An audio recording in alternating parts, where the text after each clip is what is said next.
Like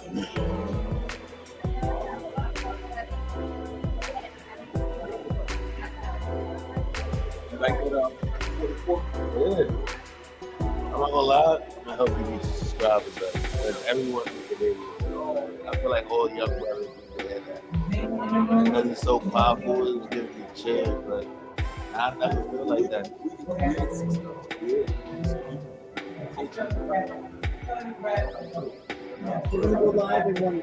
Yeah, I'm already live, but I just got the screen up.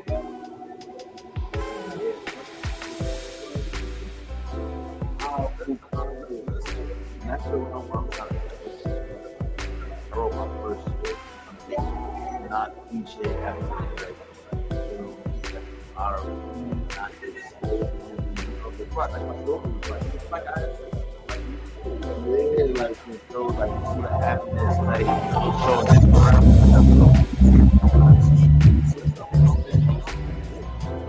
what you do. I want to get into that. Hoping that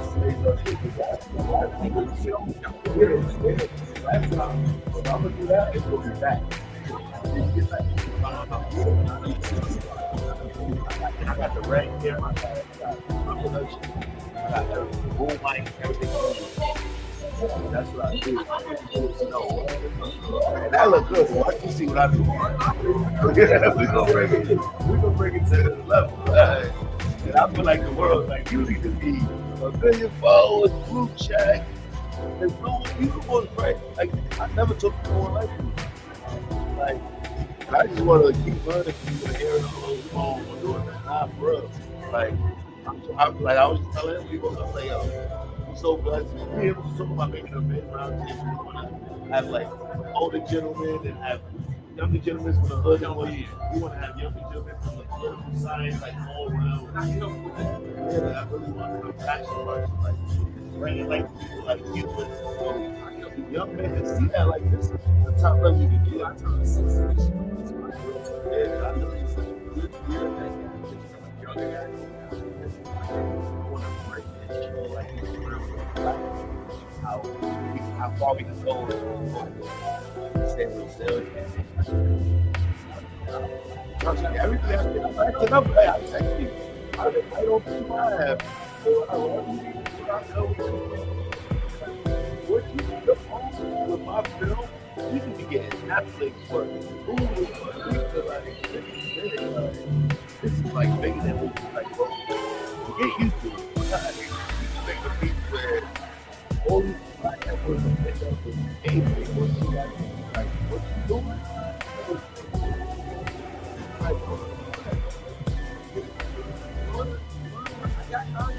See, that's why I said we the perfect. We the we gonna be the. I'll take this off my back. Yeah. Nah, I got you. Yeah, we gonna talk. All right, how you doing, ladies? How you doing, sisters?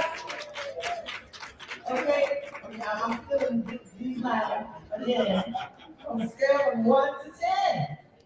1 meow, 10 means all that. So yellow, what level are you? I missed it, man. Huh? I missed it. The drink. Oh, the video? Yeah. They ain't played yet. Yes. They just played it. Oh, I ain't see it. Yeah, they just played the drink. Oh, I was so good. I ain't see it. I didn't even know they had. I didn't know y'all did a second. Oh yeah, I did one for every day. Well, I pretty much. Oh, you saw the pictures? Oh, you ain't see it. I'm gonna Nah, I text didn't you. see. I saw the end of it. What's that? Oh yeah, I'm watching. At the camera back there. Say hi to the stars out there online. Hi to the stars. We love you, those who are watching and participating online. But this is our 12th annual Black Women's Roundtable Women of Power National Summit. Today is all about being what? Healthy, wealthy, and wise. It's about really pouring in mind, body, and spirit. We're going to mix up a little today things we weren't able to complete because spirit just took over. Say spirit took over. And sometimes you just got to be obedient, and we did. And I thank everyone for those adjusting to those realities. So we're going to have our moderator right here.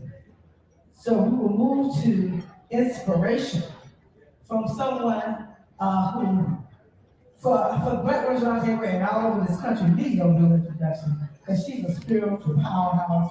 She's a part of Black Women's Roundtable, and we were trying to figure out what we were going to do with it and how we were going to try to shape it so it could be a vessel for Black women to be not just empowered, but own our power. So it is a delight for me to introduce to some and just bring my sister up to great inspiration, Reverend Dr. Zena Pierre, who's the senior pastor of Bethel Restoration Church, Rondo, Maryland. Can we bring our sister up? Please. Yes. Praise the Lord, everybody. Praise the Lord, everybody. I just need you to take a moment. I know you're eating and everything, but put your hand in front of your face for a quick second. Now blow on your hand. Let everything that have breath praise the name of the Lord. Come on, somebody. Come on and praise the Lord. I know it's been a high time all this week. I wish I was here. I was in Orlando. I thank God that I'm here today. And come on and let's just celebrate our leader, Melody Campbell. Your praise and your clapping is really weak this morning. In fact, why don't you just stand up and give God praise for this gift, because it is because of this gift that we are here. Amen. Amen. I know this is the last day, and my time. Half a day tomorrow, amen. That's right, because I normally come on Sundays. That's right. So a half a day tomorrow, but we just want to take a few moments. I think I have about 10 minutes still to just share a little bit. Want to just honor all of you for being here. It takes a lot to buy a ticket, purchase a hotel room at the National Gaylord, a beautiful hotel, and go next door and drop your revenue into the shops over here. We're grateful for that, I'm sure. It takes a lot, but that's what Black women do. I remember Dr. Height often saying that Black women, we may not always do what we want to do, but we do what we must do.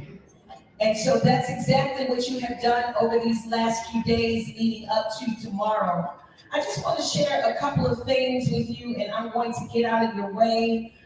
Thank you again, Melanie and Tanya, for the invitation to the board of this great organization, and the memory also of Brother Tommy. We just thank God for your presence here today, and I'm grateful on behalf of Bethel Restoration Church to be with you. Good to see you, Pastor Bill, and thank you to Pastor Judith for being so gracious and hosting me at the table, and always good to see Dee Marshall, and her mama is somewhere in the audience, and so just want to send some love there and to all of you. If you would go with me really quickly, I thank the Lord for even my good friend, Dr. Barbara Perkins. So good to see her. She fired it up, I heard, and all of you just showed out yesterday. So I promise you I'm going to try to be subdued today. Pastor Bill already told me to chill out and don't get too crazy in here. Don't fire up nobody. Don't tell anybody to say much, because we got to get out of here, Dr. Avis. And so in the book of 2 Kings, in the 8th chapter, good to see you, Miss Jones. I call her Miss Jones.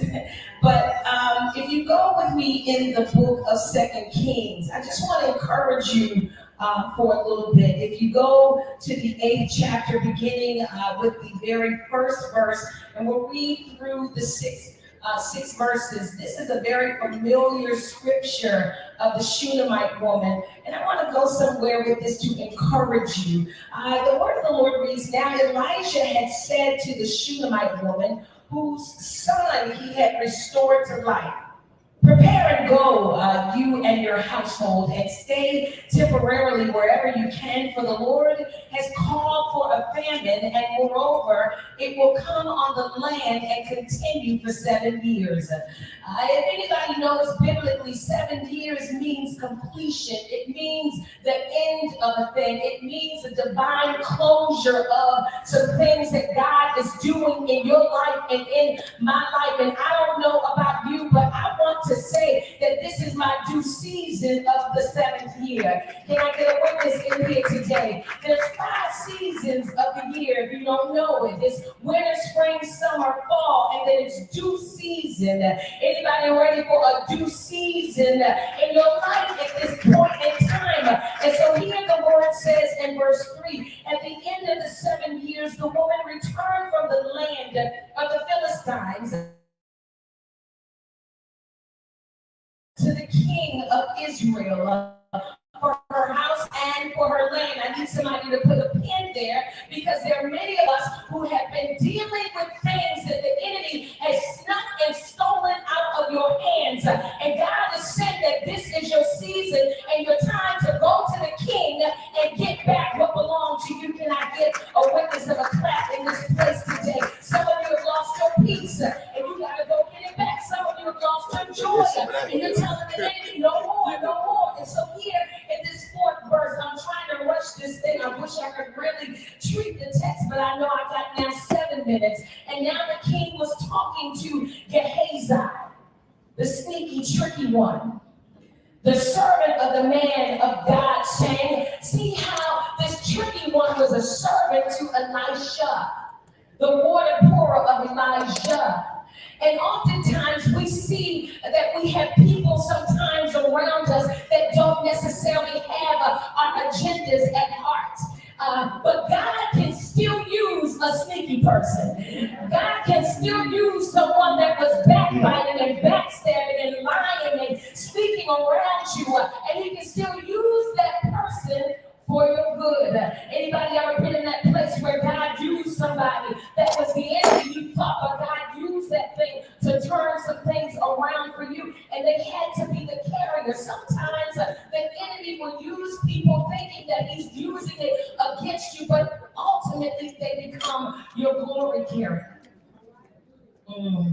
Y'all quiet in this place this morning. I don't have much time, but tell me, he says, all the great things that Elijah has done. And just as Gehazi was telling the king how Elijah had restored the dead life of this woman's son, and he had restored to life and appealed to the king for her house and for her land. Yes, Gehazi, the tricky one, he was the one that turned her away when she initially came to Elisha when she lost her son. And here now, the same Gehazi has to be used by God to speak on her behalf and to speak well on her behalf. And so here in this close of the scripture, glory to your name, God, in verse 5 it says, and just as Gehazi was telling the king of Elisha, had restored the dead to life and had restored her son, and Gehazi said, my lord, O king, this is the woman and this is her son whom Elisha restored to life. And when the king had asked the woman, she told him everything. So the king appointed for her a certain high official, saying, restore, I need y'all to holler back at me, restore everything that was hers. Oh, y'all missed this thing. They missed it, doctor. Restore, he said, restore everything that was hers. Anybody missing anything here lately that the enemy has been coming after and causing you to be spiritually bankrupt? Trying to push through life like we always do, pretending, because we know how to do that well as women, particularly Black women. We know how to take the hits and keep it moving. Hallelujah. And he says, restore everything that was hers, including all the produce of the field since the day that she left until now. And I began to look at statistics, Melanie. I got 4 more minutes, right? Because I know you're about to hit hook on me. She said 3. And I was looking at the scripture, see, I was looking at the scripture, and God was showing me a few things in the scripture, because as Black women, we know how to carry the water without getting wet. We know how to take the hits and the bruises you can't see. And here this woman of God was going through something. She had lost her son, and the son that she didn't even ask for in the first place. But God used Elijah to release this baby, and now the baby is dead, and now he's restored. And not only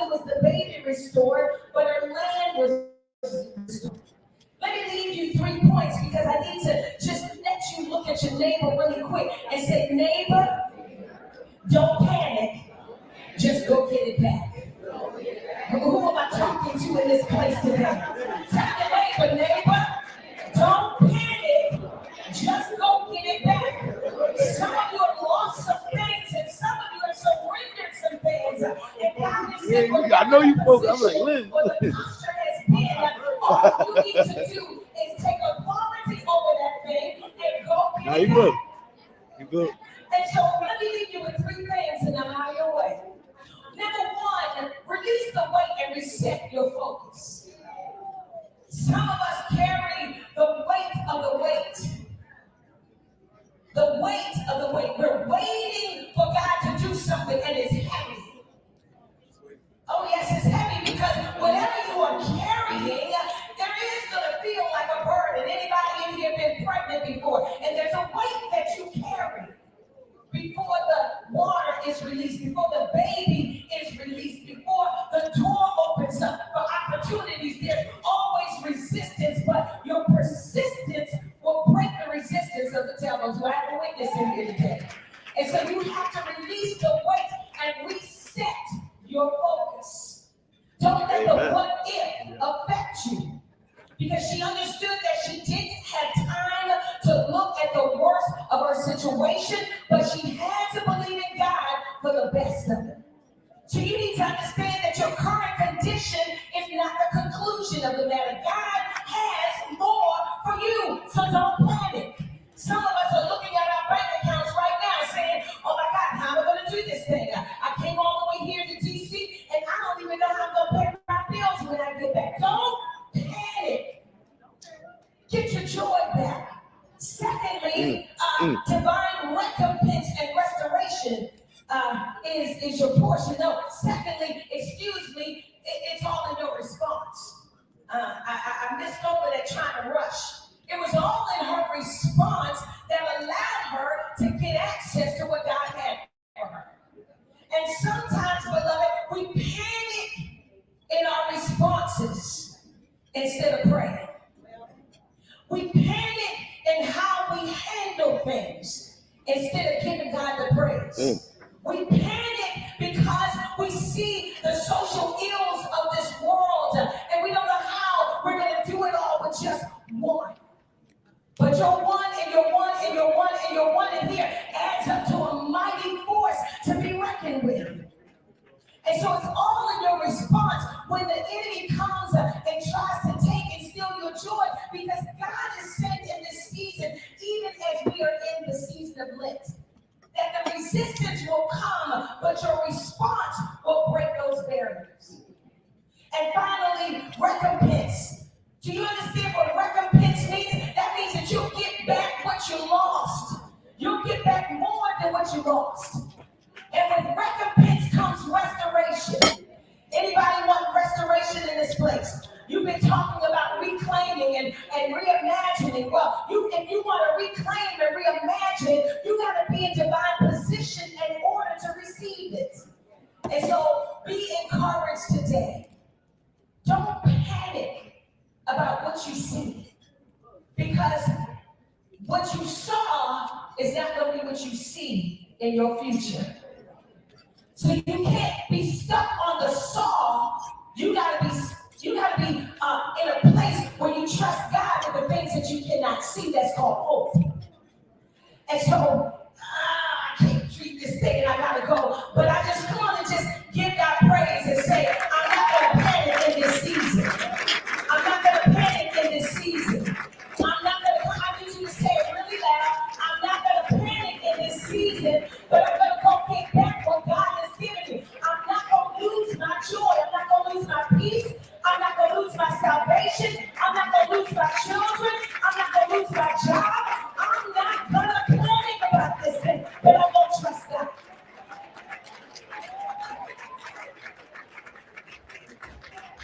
Come on, God, come on, let's go. Come on, Reverend. You know, y'all just pray for me, but I had to do that to anoint it so I don't get hit back like I got a hold of the paper. Okay, come on, this one. Thank you, Reverend, Forget about y'all. Let me know how much y'all got.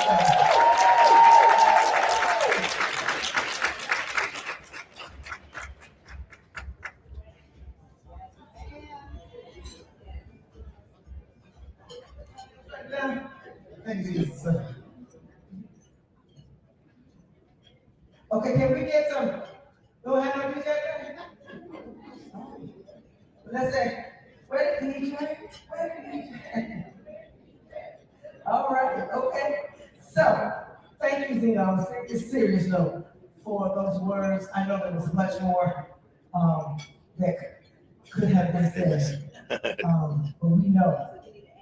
So thank you again. So it is now my again pleasure to allocate the duties more formally today. I want to more formal about who is our moderator of the hour. I needed today. that. So I'm going to review things from her bio, April Ryan. And it says right here, meet April, mother, White House correspondent, CNN political analyst, DC bureau chief for the Rio, author and speaker. But the first thing said, mother. All the rest. And they talked about the womb yesterday. I ain't preaching, so I ain't gonna try again. So whether we use the womb or we got to figure out our womb, we all are mothers in so many ways. But as a wife, look, here's the thing with April. This is really important to know. As a White House correspondent, April has a unique vantage point as the only Black female reporter covering urban issues from the White House.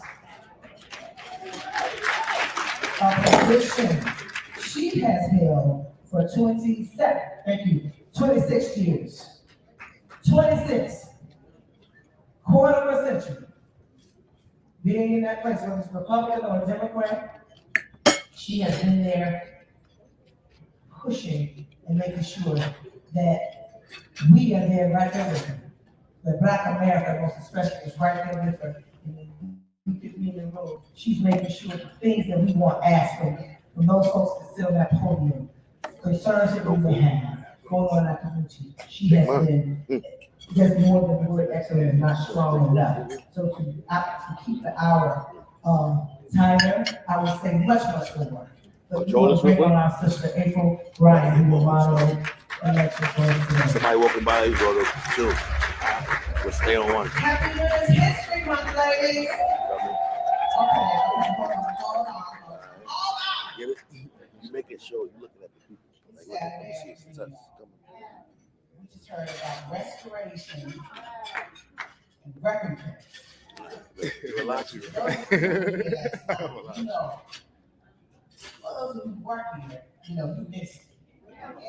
When we talk about recompense, reverence in the field, I'm the longest serving Black female White House correspondent in history.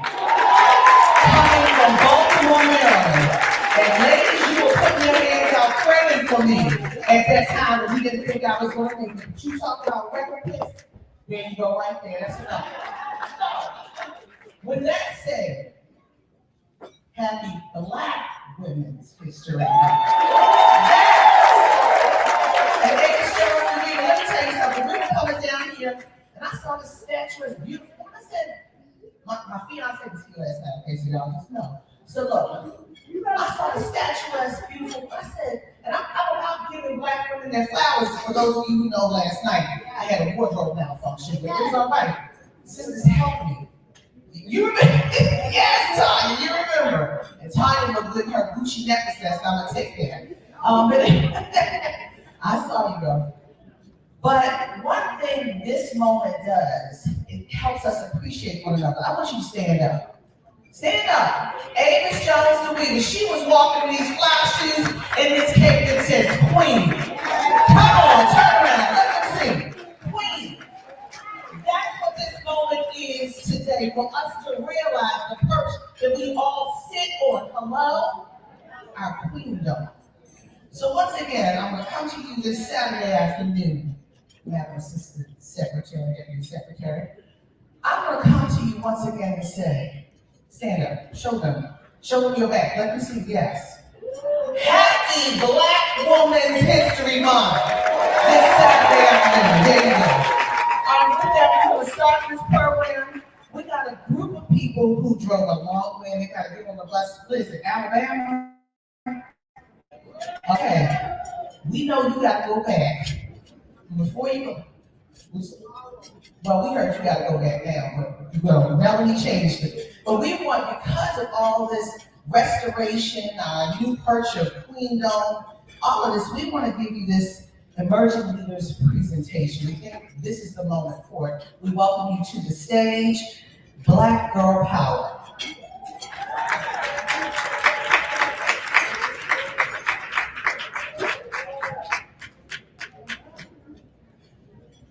Can y'all clap real quick for what's about to happen? So we need all the girls of Black Girl Power to make their way, girl power, make your way over to that side. I'm sorry, I'm looking at you, all right. Don't listen to me, y'all know what I'm doing. So we're going to cue this up right there. So can you cue up here? We're going to give you guys a snapshot. I'm Michelle, the Indie Mama Comedy, the curator of the Girl Power track, and we've had an amazing time with them. They've done communication using and so many other young women have helped us. But we want to give y'all a snapshot of what we've done since Thursday night. So can y'all go ahead and keep that up? There you go.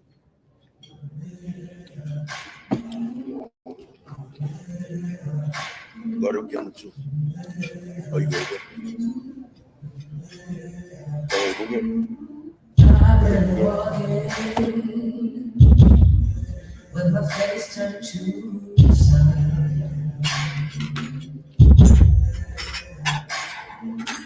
weight on my shoulder,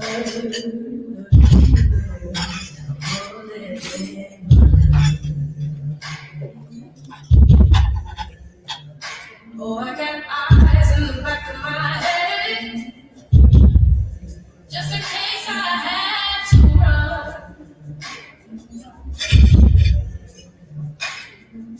I do what I can when I can, when I can. We gave y'all a snapshot. Just a quick snapshot. Because we didn't really want y'all in our business like that. So we just gave y'all a snapshot. But in the meantime, we want to get those young women up here onto the stage. So Liv, let's do what we do. Hello everyone, I am Liz Duncan. I'm an organizer and communications coordinator with Georgia Stand Up, as well as the Black Youth Vote Georgia State Coordinator.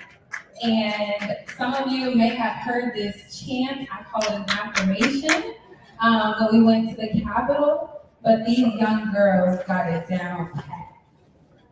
Y'all ready?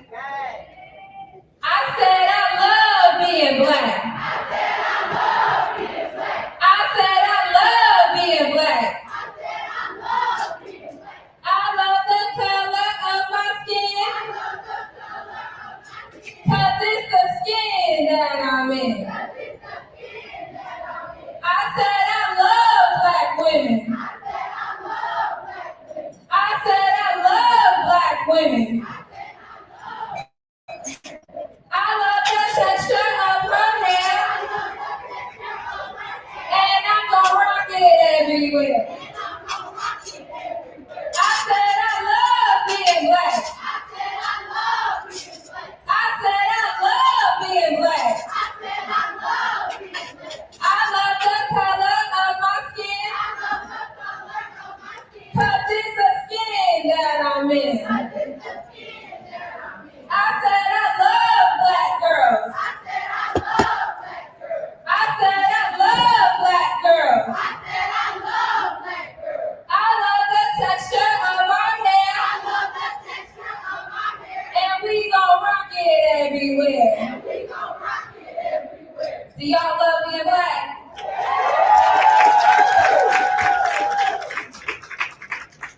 And so now, just like y'all did, we did everything y'all did our way, right? And so we have some things we want to share with y'all on how we did what we did. So, first things first, let y'all get up here. All right. Can we just clap for them first things first? Everybody from Reset, stay on stage. Everybody else from all the other ones, leave the stage so Reset can have their space. Let's go quickly, ladies. Reset, you stay up here. Wherever you are. Reset, stay up here. All right. So there's microphones behind y'all. I know you get a chance to rehearse in here, but y'all got that. And I'm gonna start this thing off like we said. Ain't nobody tell y'all said that? I know it's part of it, I'm just messing with you. All right. Y'all ready? There's my phone. This is phenomenal. Y'all ready? 1, 2, 3, reset! 1, 2, 3, reset! We outside! One more time, 1, 2, 3, reset! We outside! Let's go.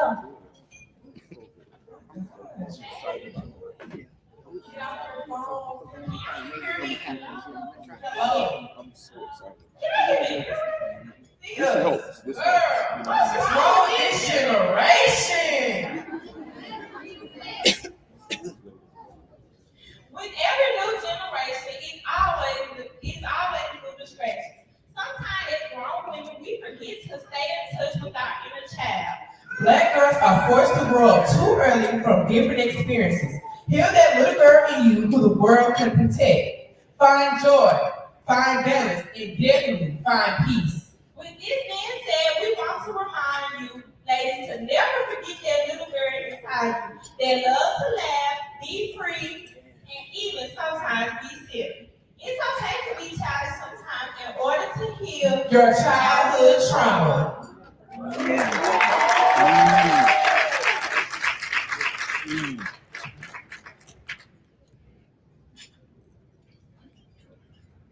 Y'all give it up for reset. All right. All right, come on up here, rejuvenate. Make y'all way quickly.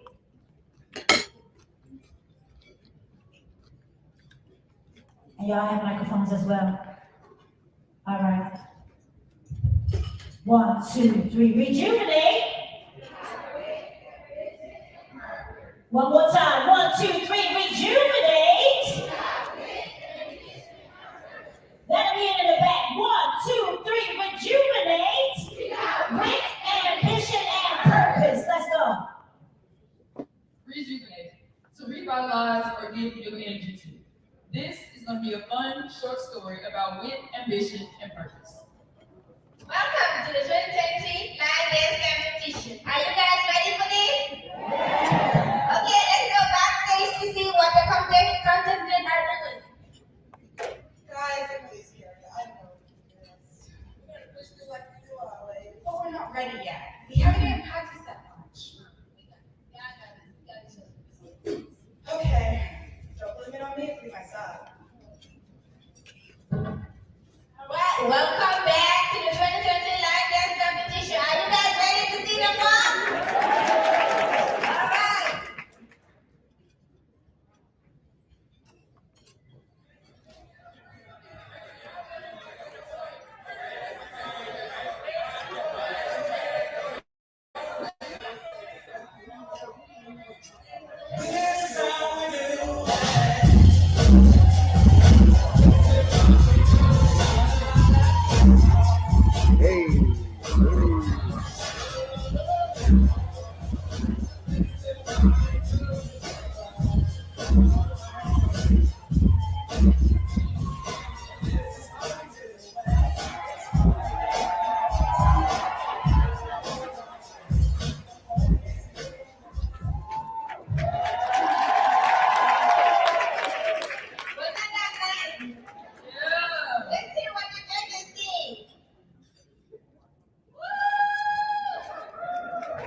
Give it up for Rejuvenate.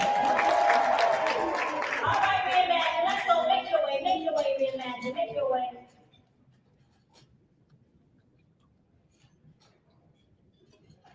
Make your way. All right.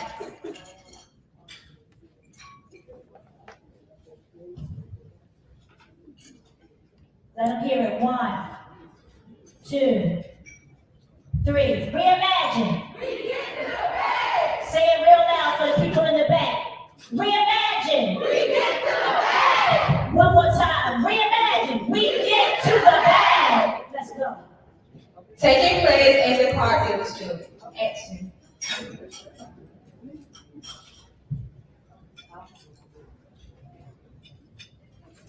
Hey, Hello, welcome to Cameron Toyota. we're looking for a 2023 Toyota Keynote. You have a great coach. It's right here. Is this just you? No, it's ours. Y'all are not qualified for a car right now. Okay.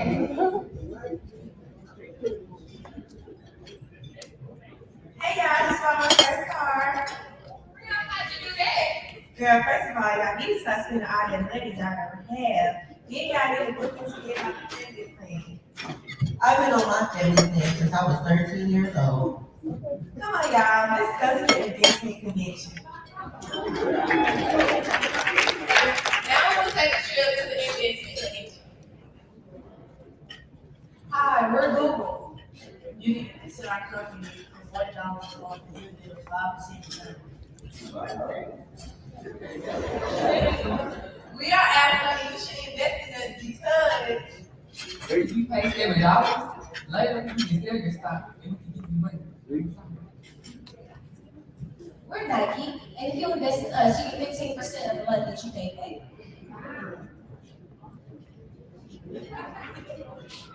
We're Starbucks. If you invest $1.25, we put in our stocks. We'll give you 10% of our commission. Okay, I think I'll invest in all of y'all. you see how quick we just reimagined that? Now that we told you how to build your credit and get more return, get to the bag, sis.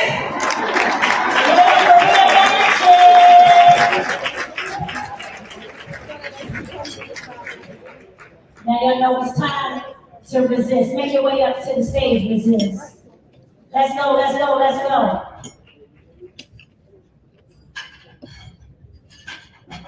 Your microphone's right behind you. Y'all ready? 1, 2, 3. Resist. One more time for the people in the back. 1, 2, 3. Resist. Last time for the people with their holy minds. 1, 2, 3. Resist. Let's go. Good afternoon, everyone. Hello, my name is Kimberly Smith, and our word is resist. Today we have 3 leaders who have created a change in society. 3 Black women. As you know, it's a Black woman behind everything. Resist is having the ability to notice something, the comfort to do something, the want to change something. Please clap for our first guest.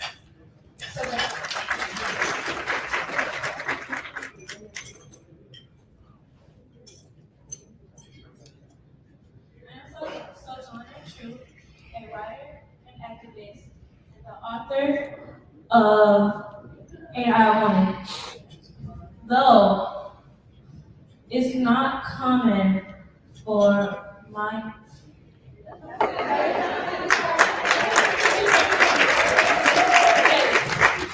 so being able to read and write wasn't common among my people. I found a way to express my truth.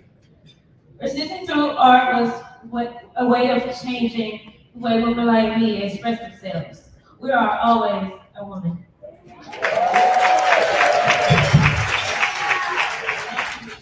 Next, we have another great leader. Come on,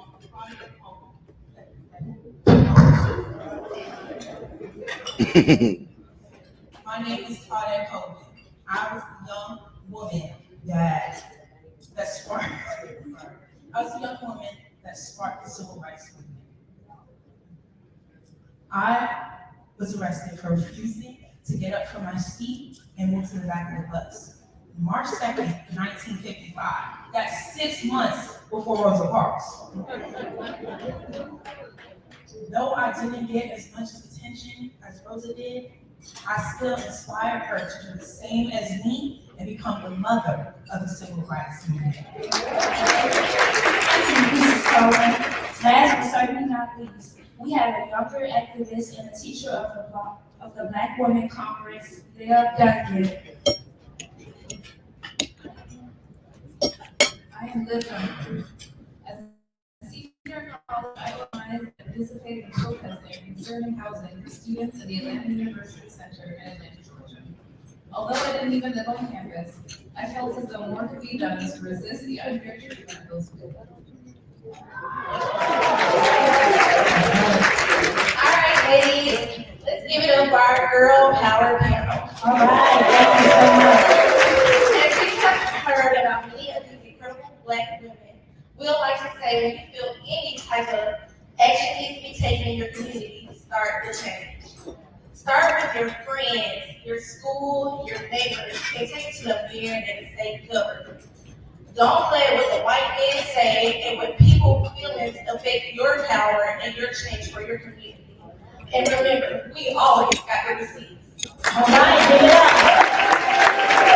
All right, last group. We gotta ask, come on up here quickly, ladies. Come on, ask your actors. And on your way up, 1, 2, 3, act. 1, 2, 3, act. Let's go.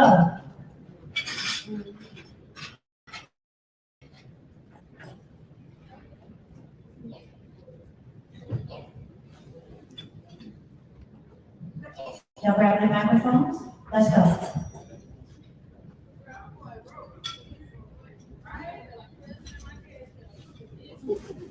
Oh my gosh, look, it's water leaking from the ceiling. Why is it leaking like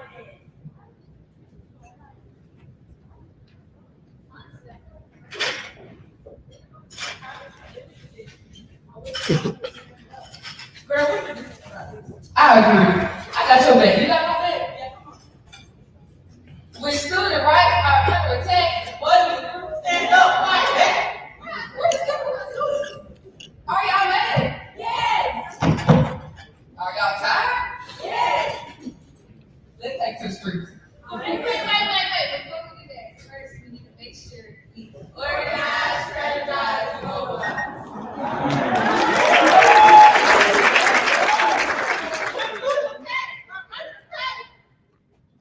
What do we do? Stand up like that. When student rights are under attack, what do we do? Stand up like that. When student rights are under attack, what do we do? Stand up like that. I am Anaya Mine, a senior at Howard University, and I organized the Black Burn Takeover, a 34-day-long protest that helped to advocate for better issues for students on my campus in the fall of 2021.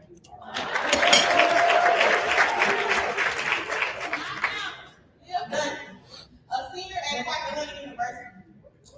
I organized the Atlanta Student Movement Takeover in fall 2021 to demand quality life for our students.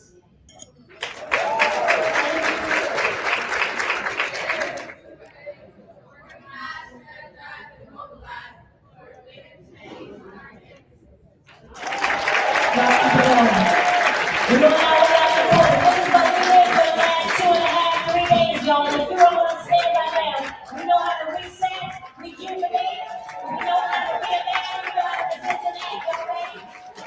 Let's go.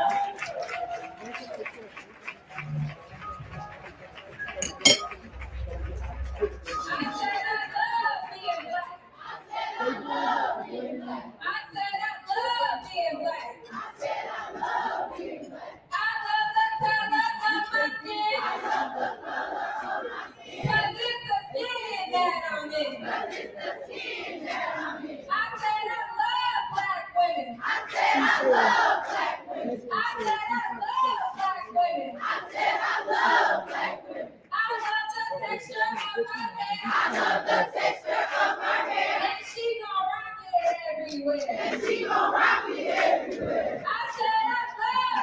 black youth. I said I love black youth. I said I love black youth. I said I love black youth. I love the color of my skin. Cause it's the skin that we're in.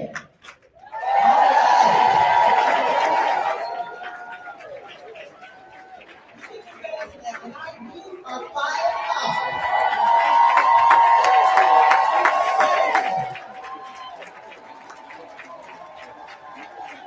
When our youth are fired up, change happens. Come on now.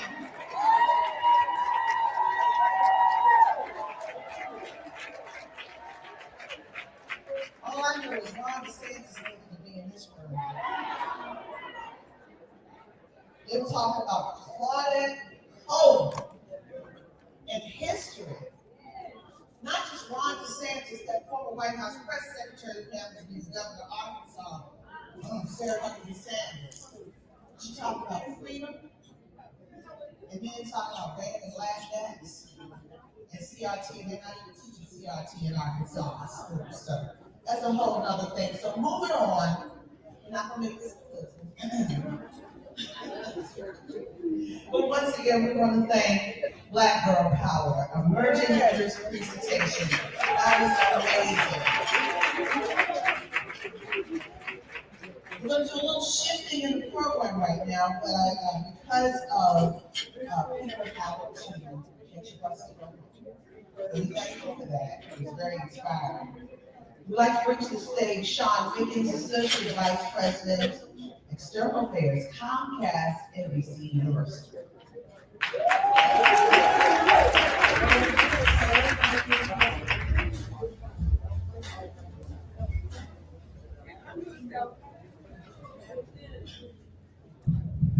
There we go.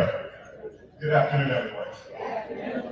So thank you all for having us here. I know I have the part of the program where we bring a little bit of foreign sponsor remarks, but I just wanted to take a moment just to share with you how delighted we are at Comcast NBC Universal to continue to partner with you guys, to continue to partner with Melody, and to continue to be on a number of initiatives to help advance many of our people in our communities.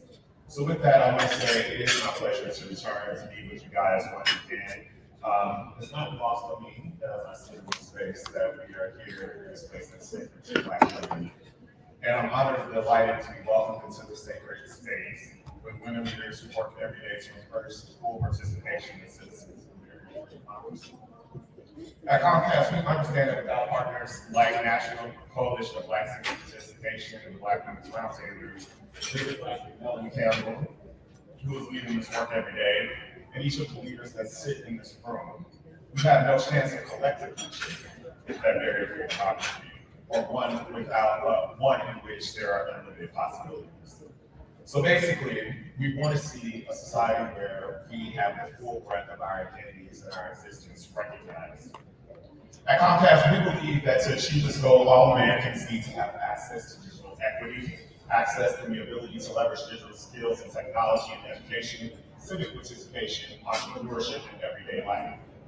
This is why for more than a decade, we have been working with trusted partners, leaders, businesses, and government to help millions of Americans and low-income families connect to the internet and technology they need to participate in the world. This began with our landmark Internet Essentials program, which started almost 12 years ago, providing low-cost internet options at $9.95 per month. But over the course of last year, we committed to participating in the I think it's like another hour. So essentially, our company, along with a number of other companies, agreed that we would create a low-cost option that qualifies under a $30 subsidy from the federal government for Shout out to YouTube University. Best teacher for I've had. the last Found the dude, told me everything about it, brought it. Now we have live streaming to my purchase. Yeah, it's fun too. It's fun. More importantly, we also spend time. I never knew this was a job until I started helping my church with production. Malcolm Baptist Church. Yeah, These songs that's are like time I said about about you know, he was Flipper that. I did a documentary on him. Dope. And Flipper sabotaged. You know, got his touch. So it's cool, but it ain't to my standards. I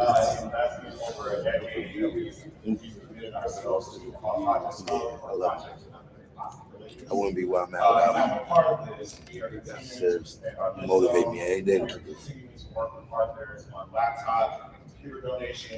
We're continuing to provide grants and nonprofit community organizations.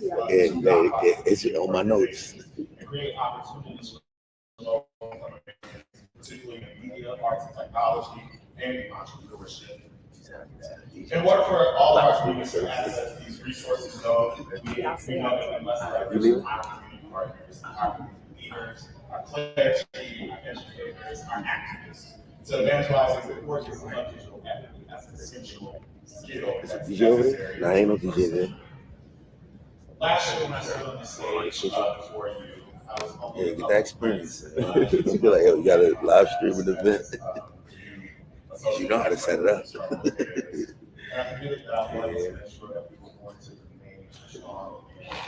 And the good thing about live streaming, like if I see you on some shit, I can set up everything online from my house. And all you gotta do is just press go live. So you wouldn't be like, you have to learn. That's why. Always stay on one. Only go to 2 when it's cuts. And so over the course of this year, we want to continue to partner with many of the organizations in this room, have a lovely conversation with Dura just a few minutes ago about what she's doing on ACP healthcare space. I have the great pleasure of working with the Reverend Siobhan Bradley, as well as Janice Mathis over here at ECW, as they're continuing to work to raise ACP awareness in this country. And of course, Melody Campbell, Tanya, and the rest of the staff here are also great partners that we're working with. So as we are continuing to work towards a more equitable future for our communities, please consider these continue to be a resource to you in this fight. With that, I'm going to help the stage so that you guys can do the rest of the time. But thank you so much and have a great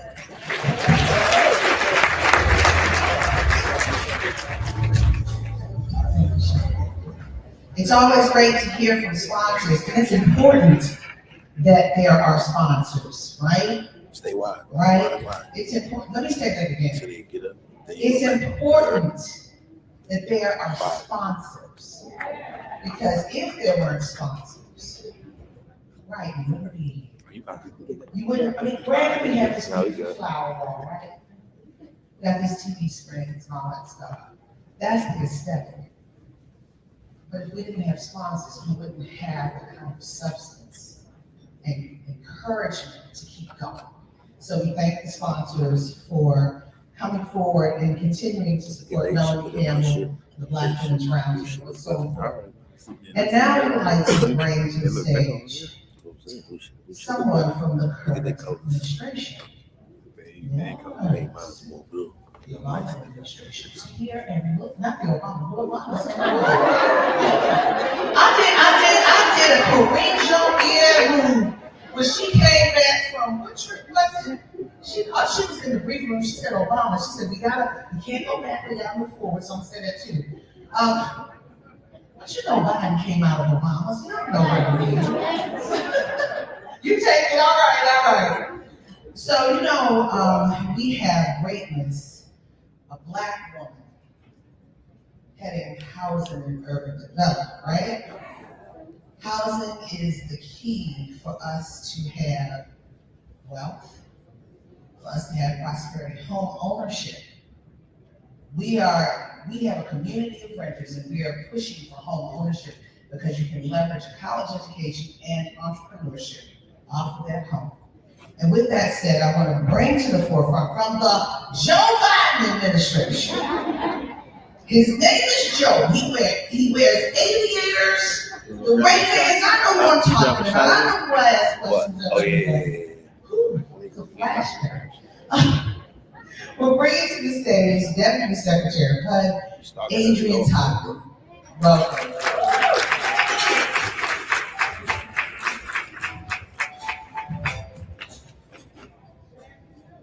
Can you hear me? Yes.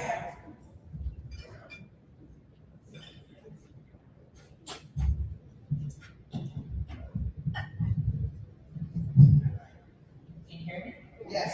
Hello, and greetings from the Obama. All right, ma'am. All of us. All of us. No, thank you very much, April, for that introduction. It has been great to sit in this space with you for the past hour or so. Let's start for the youth that was up here. That was, whenever I see young people do their thing, I always feel we're going to be okay, right? We are going to be okay. I want to thank the Black Women's Roundtable, not just for bringing us together, but also for making sure that we have the opportunity to just chill, right? Be with each other, lean on each other. I have been in and around working with the Black Women's Roundtable for some years now. And I have found it's always been a place where folks could be real, right, and get things done. And I want to thank this lady over here, Melanie Campbell, for her extraordinary leadership, for everything she does, seen and unseen, all the things that she's doing to just keep not just Black women, but all of this country on the right path. I thought we know a little bit about women of power. I bring greetings from our fabulous and fierce secretary, Marcia Fudge. Let's hear it for my secretary. But surrounding the secretary, we also have a sister who is our chief of staff. One of the most powerful positions in any department. We have another sister, Alexa Fargo, who is the president. No, I had to why you go, but you heard me.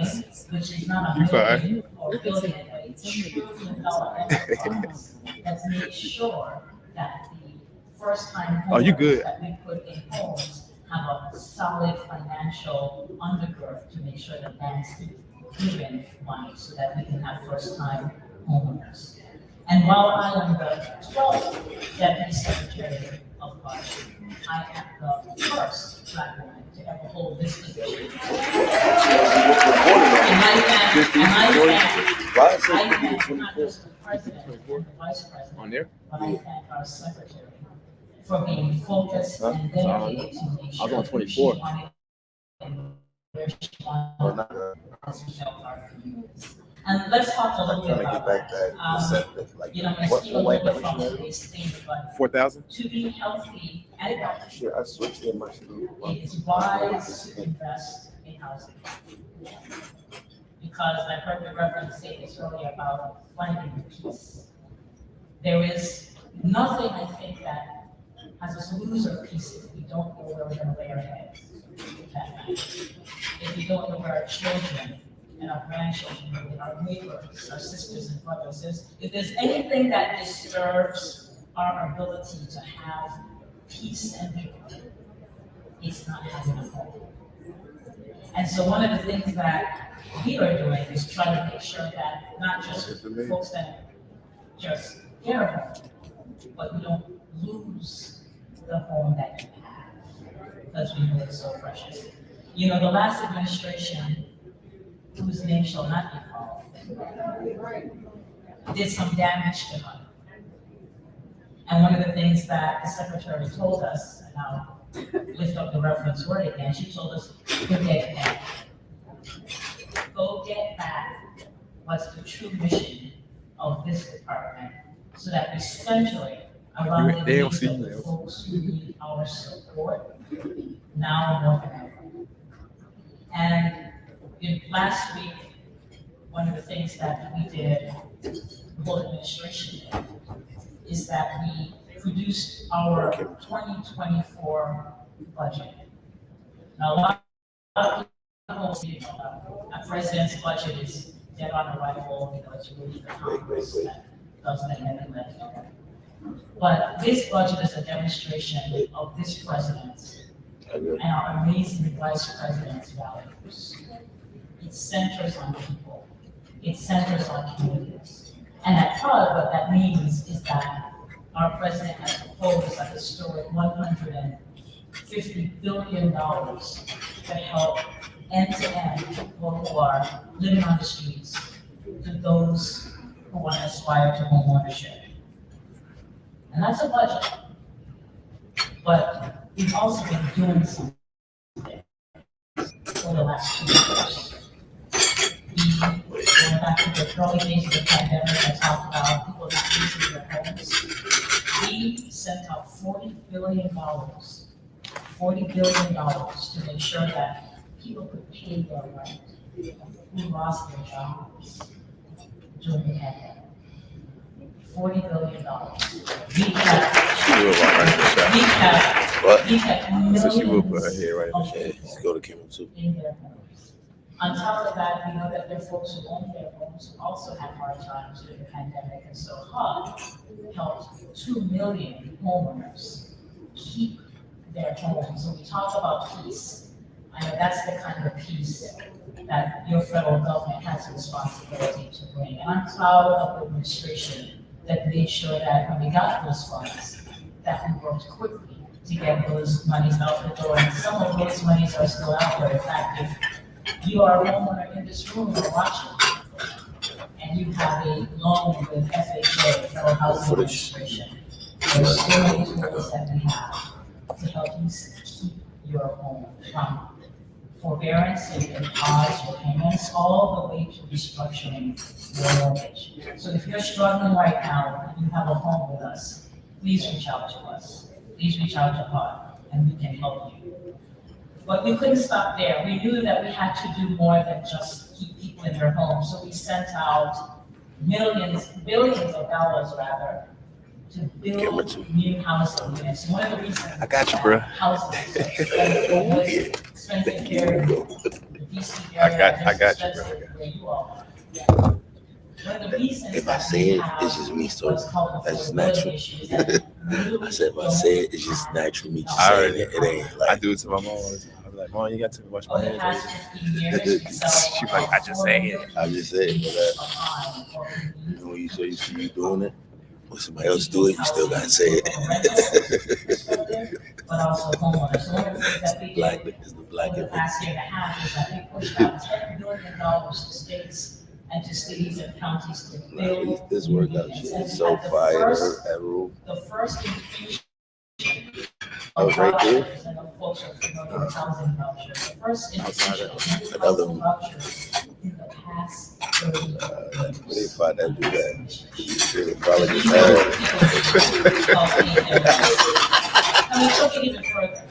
The Vice President, just a couple of weeks ago, announced inside of our home ownership work, the Vice President announced that we are actually going to reduce some of the upfront costs to get in a home if you're doing your business with FHA and with HUD. And this is historic. This has never been done before, and I'm gonna give I use that shot. That was fire. mortgage insurance. Hey, man, you know, This right here is fire. I use this. I use this shot right here. To make sure that we can. I want to be It's a money shot right there. Some of the impacts of. It was so long. This type of shit I do. It was so long. This what I do too. Right now. So, and It was that's so long. Fire. I see. It's fire. But we did stop there.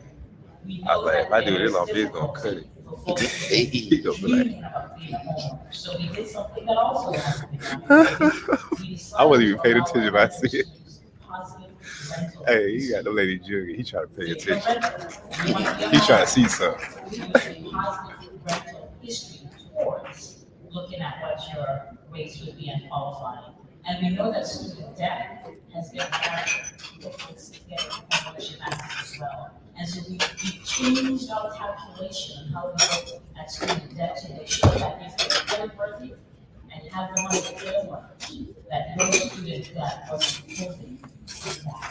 So we're doing everything that we can, practical things, common sense things, that we hope is making a difference. We are working more closely with HBCUs so that they can become our housing counselors. So FLOOD has what I like to call an army of housing counselors. If you want to buy a home and you don't know where to start, you don't have a parent or grandparent, we have housing counselors in every single part of the country that you can find. Gotta be a late night. To help you get your first home. We did talk there. Oh, you good, you good, you good. One of the things that the president, vice president learned was that there's this thing called appraisal bias.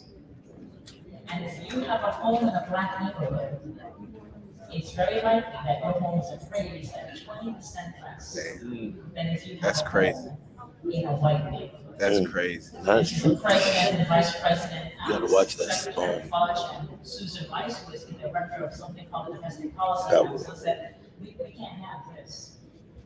And so they have worked together as a task force, leading a task force across the entire federal government to document what's happening, but also lay a path so that it doesn't continue to happen. And so I encourage you to go to our website. For those of you who are in this housing space, go to our website and look at the work we're doing there. But that wasn't enough. Many of you know the Fair Housing Act. Many of you know that if there's a bad actor, somebody who's discriminating against. I love that shot where you go behind them. I love that shot when you go behind them. It's not just against bad actors, Bless but your there's a piece of the Fair Housing Act that I'm gonna make that my establishment shot. That might be my signature. I did Pastor Troy like that. I was Something that's like, called affirmative I was like, that's the shot. And what that means is that, yes, they're bad actors, we're gonna take care of them. He says that you But they've been bad actors for forever. So what are we going to do to reverse some of the very destructive things and systemic things that happen with the bad actors that have been around for forever? And so we've created a proposal that will push states and cities and housing agencies to reverse this. And if there are things that are happening in their communities that are discriminatory in their systemic sense, evidence that they have to come up with their ideas on how to reverse that. And we're gonna hold them accountable. And if they don't do the right thing, they don't get them under control. So that's a powerful thing. There's a rule out there, a proposed rule out there right now that we're trying to respond about our ideas on how we're going to really embolden this country to reverse course. One of the things that HUD does that many people aren't aware of, and I'll begin to wrap up here, because this piece is personal, is the work that we do in terms of disaster recovery. You know, we're getting hurricanes, tornadoes, wildfires, and flooding more than ever. And who is impacting the most are the folks who are least able to not just be prepared for the storm, but to recover from the storm. It is impacting Black and brown people more than any other population in this country. And HUD is the disaster recovery agency. We do a lot of work with FEMA. They're in there day one. They make sure that people are gonna be okay. But then HUD shows up. All the batteries, all the fat batteries. That's none of the fat batteries. bad batteries. It's always so good to have it though, just in case. Still looking for them. Places in Florida, New York, and California. How do we It's good to overpack than not to underpack. You be here looking crazy. states and cities to make sure those homes are built? We know what we need now. This is personal for me because I'm 4 a terabyte hard drive. Oh yeah, I'm running out. I got no more room. I So my told own you family, that's right, sorry, my own family has been unhoused because of disasters. So I understand the trauma that comes when people can't go home. And so I encourage you, if you're in a presidentially declared area right now, to pay attention to how this money is being spent. When there's a meeting, show up. When people are asking for advice, give it. Because it's only through your eyes and your actions that we are also making sure that the money is spent the right way. Look, you know, the secretary told us we need to be smart in how we invest and send it to people. The vice president has told us that it's the people who actually matters the most. And it's our president who insists that everything that we do happens bottom up and the middle out. And that's why I'm so proud to not just be your deputy secretary, but to serve the administration with my humble words. I think, yes. Thank you all for what you do. To serve the administration at worst, the Biden administration, right? It's the Biden administration. Yes. I just had to check and see if you guys are paying attention. What administration is it? What you said?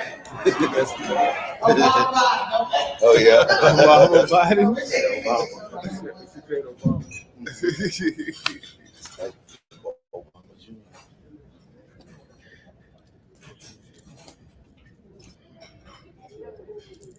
I met Andrew Young. He said Biden gave $6 billion on campus home.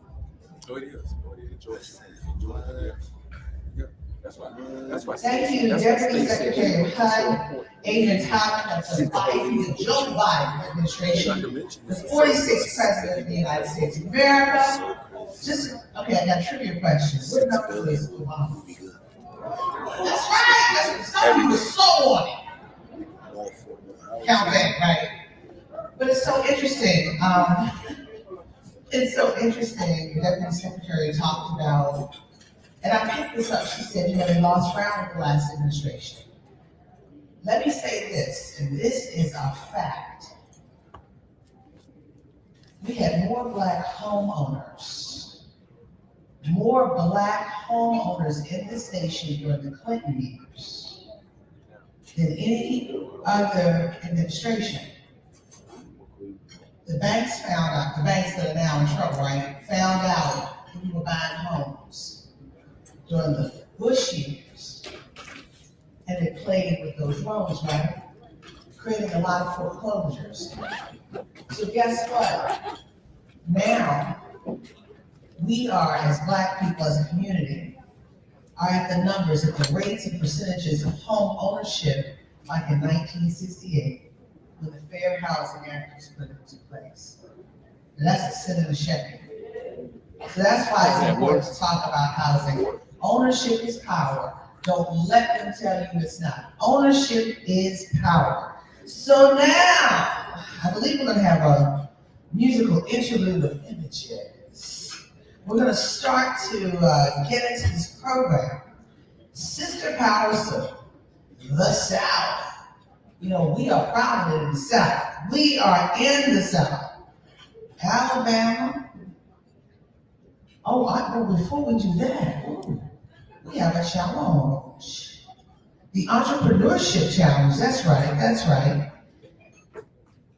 BWR, Take It to the Top Entrepreneurship Pitch Competition for Finalists. Hosted by DC Marshall, Senior Advisor of Black Women's Roundtable Top Challenge, followed by the Sister Power Circle. Come on to the forefront, DC Marshall.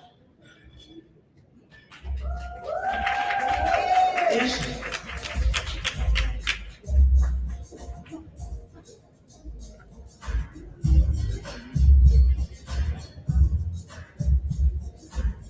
Hello. Good afternoon, everybody. Good afternoon. It has already been a day, just like Black women. Don't we do it all? We're going to pray. We're going to have a word. We're going to do business. And then we're going to get this shmoney. Say shmoney. Y'all wrong, because that's not even a word. See? That's what I love about us. But we are in this together.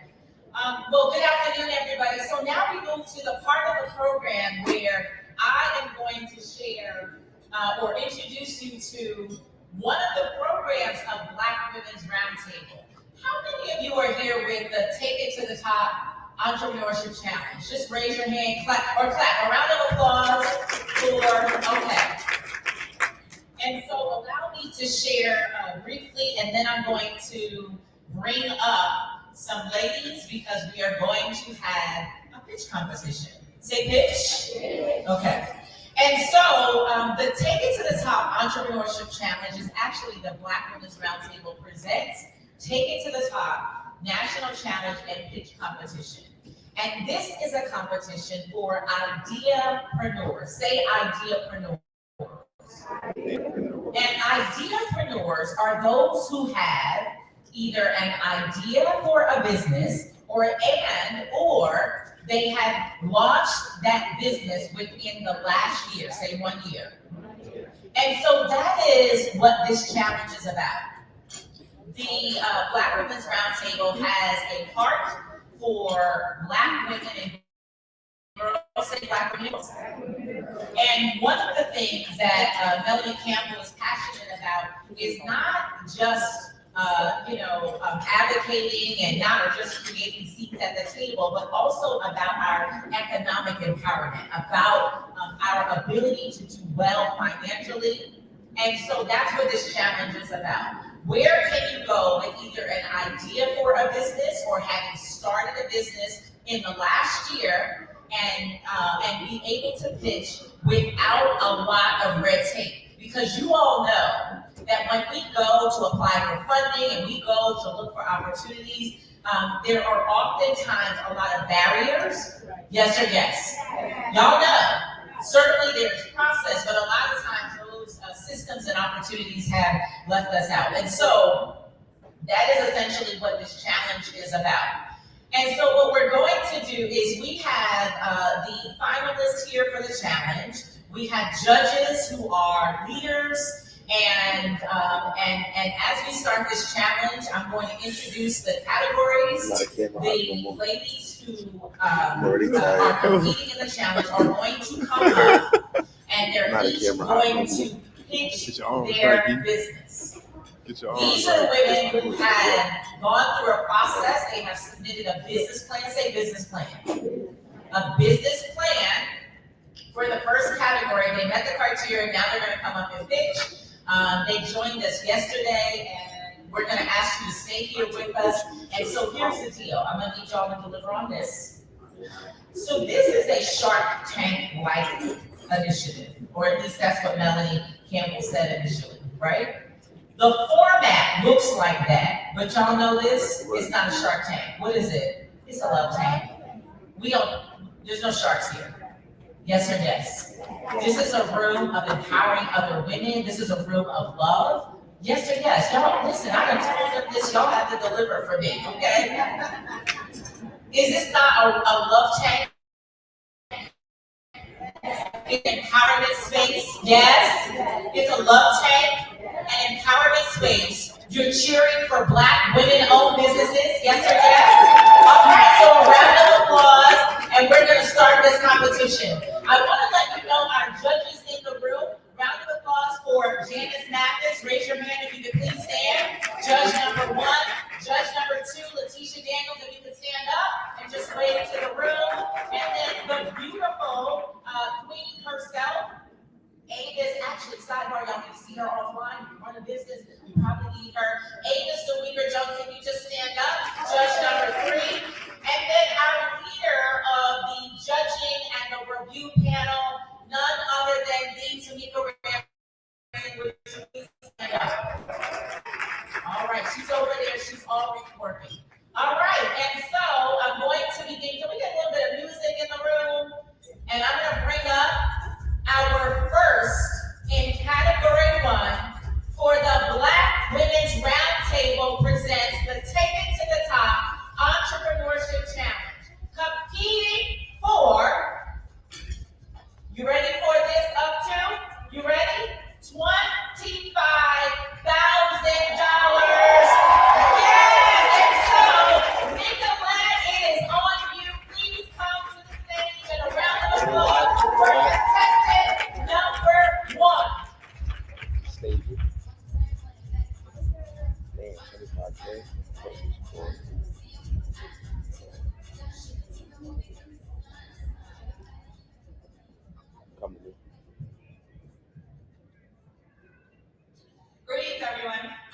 for your attention. I'm here before you today to knock on your hearts and your capital pockets. My small business, Sesame Technologies. There are 4 stanzas, 4 sections to my story. 2 sets of questions, and an invitation, and a freebie. Today, you get to check out our game studio at Sesame Technologies Game Studio from Tunnel DC, our breast cancer progressive web application.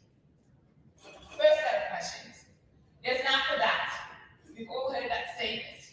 But how many of us have actually taken a step back to consider whether that app was made to empower or disempower you, your family, and our Black communities?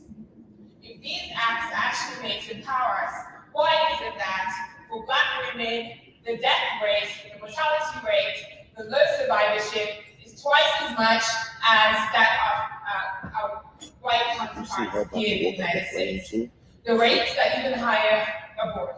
If these applications are made to empower us, why do the rates continue to increase? For death rates to decrease, for access to increase, for barriers. That's your left pocket. Right pocket. Do you know you have a twin? Do you know you have a twin? Your parents have lied to you. You do have a twin. It's called your data.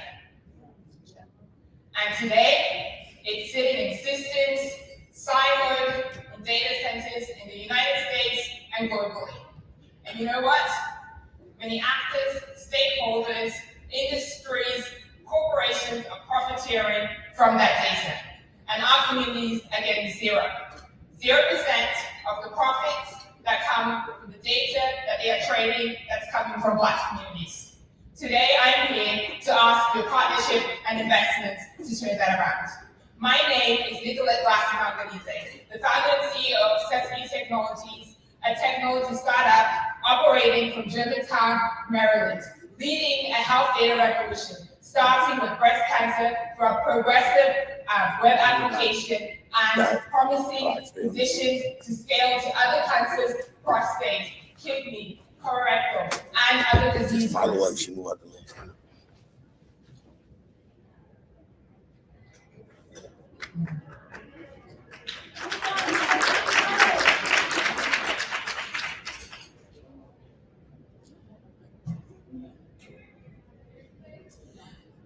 If we receive the funding from you today, we'll do 2 things. The first thing is to build out our game studio, and the second thing is to finalize our virtual reality experience that we're partnering with Carnegie Mellon University. That will help us to aggregate preliminary data that will support us, as Ms. D said here, to be competitive. Thank you.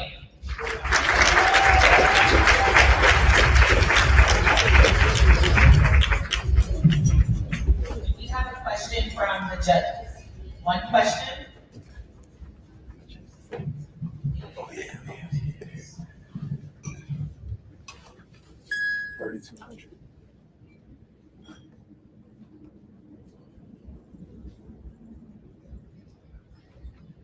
Is that mic number 1? Can we get mic number 1 on for the judges? All right, now. It's on now, thank you. Can you explain about the Gaming Center, how it collects data, and in what ways it helps them through that data collection to inform in a way to help people in terms of mitigating the health disparities, as well as helping Black communities profit from the data brokering that you mentioned? So the question that we utilize on currently templates, we partner with providers that help to integrate data into the space, and from that we utilize artificial intelligence to build digital twins, bringing data ownership back to the user. So the providers integrate the data, and the data is associated with the user like myself. And so I have the power then to be able to trade out this data to either researchers, to any entities or institutions that are looking for data associated with Black people. And so that's how we bring the power back in our hands, where it's not being utilized to advance the tenure of researchers at these academic institutions or these biotech companies, but actually the attribution is coming back to our communities.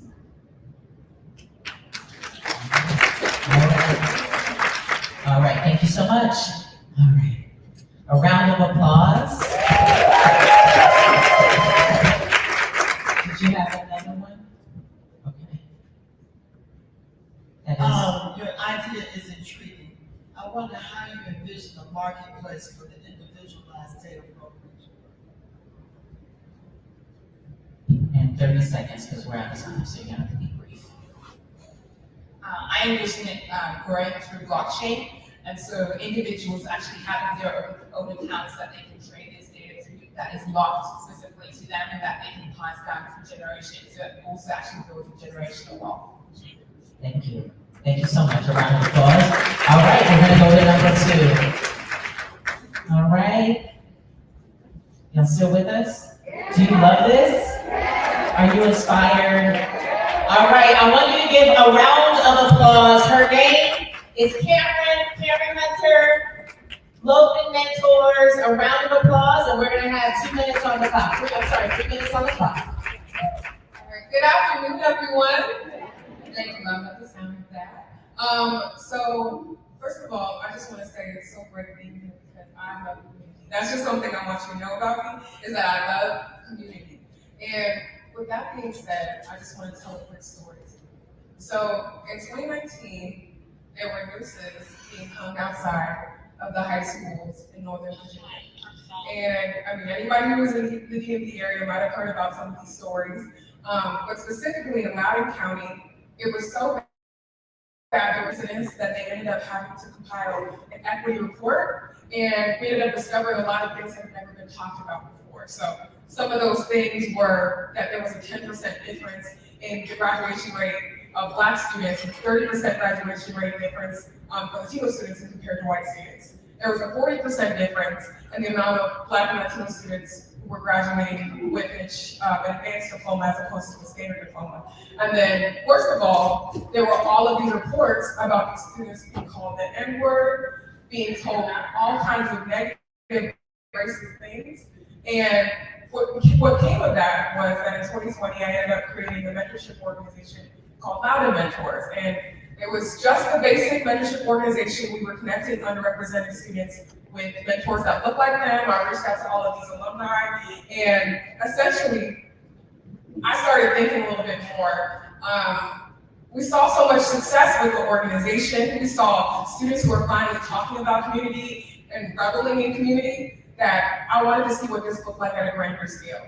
So I present to you New Mentors, which is an organization that is going to teach people how to be able to build alumni-based mentorship organizations in their school systems across the United States. We want to be able to give people the tools to reconnect with their communities, for mentors to be able to come from people who are already a part of that community. So I asked, if I'm awarded the money today, I want to be able to use that to expand my organization. I want to be able to create resource packets for schools. I want to be able to create an alumni database. And so I say invest in this, invest in alumni, so we can invest in community and continue to be women in power. Thank you.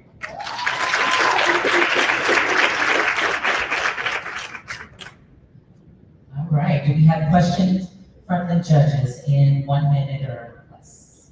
Yes, so my question is, when you say alumni, are you speaking of alumni from the high schools? Or so you're going to connect alumni from the high schools that you're teaching, that you're in right now, and then connect them to students? Yeah, so again, what started in my org with Loudoun Mentors was that we were reaching out to 200 alumni. That was something that hadn't been done before, was that all of these students were experiencing things, but they didn't have any connection to the people who had graduated, the people like myself who lived in Loudoun County, and I've been through the same racism, but I also felt disconnected from the school system that I never got to get back and look back. Yeah, I gotta put this up. So seeing how invaluable, that alumni partnership was, specifically for underrepresented students at disability, I wanted to be able to do specifically that alumni, multicultural-based mentorship. And yeah, we would be just helping them to build out and reconnect with their alumni. Yeah, go to 2. Look at this one. Look funny, right? For us, it's virtual. So better? yeah. So there's some, but expanding would also make it so that it could be Charge this now. cross country. Change the game. All right. Nah, that's hydration. Yo, switch. Pay attention, man. Okay, excited. We're gonna move on to number 3. Just switch it, and nigga. 4 in the Tickets to Talk challenge, and the next we Who's present to more you than- a treat and Go back up.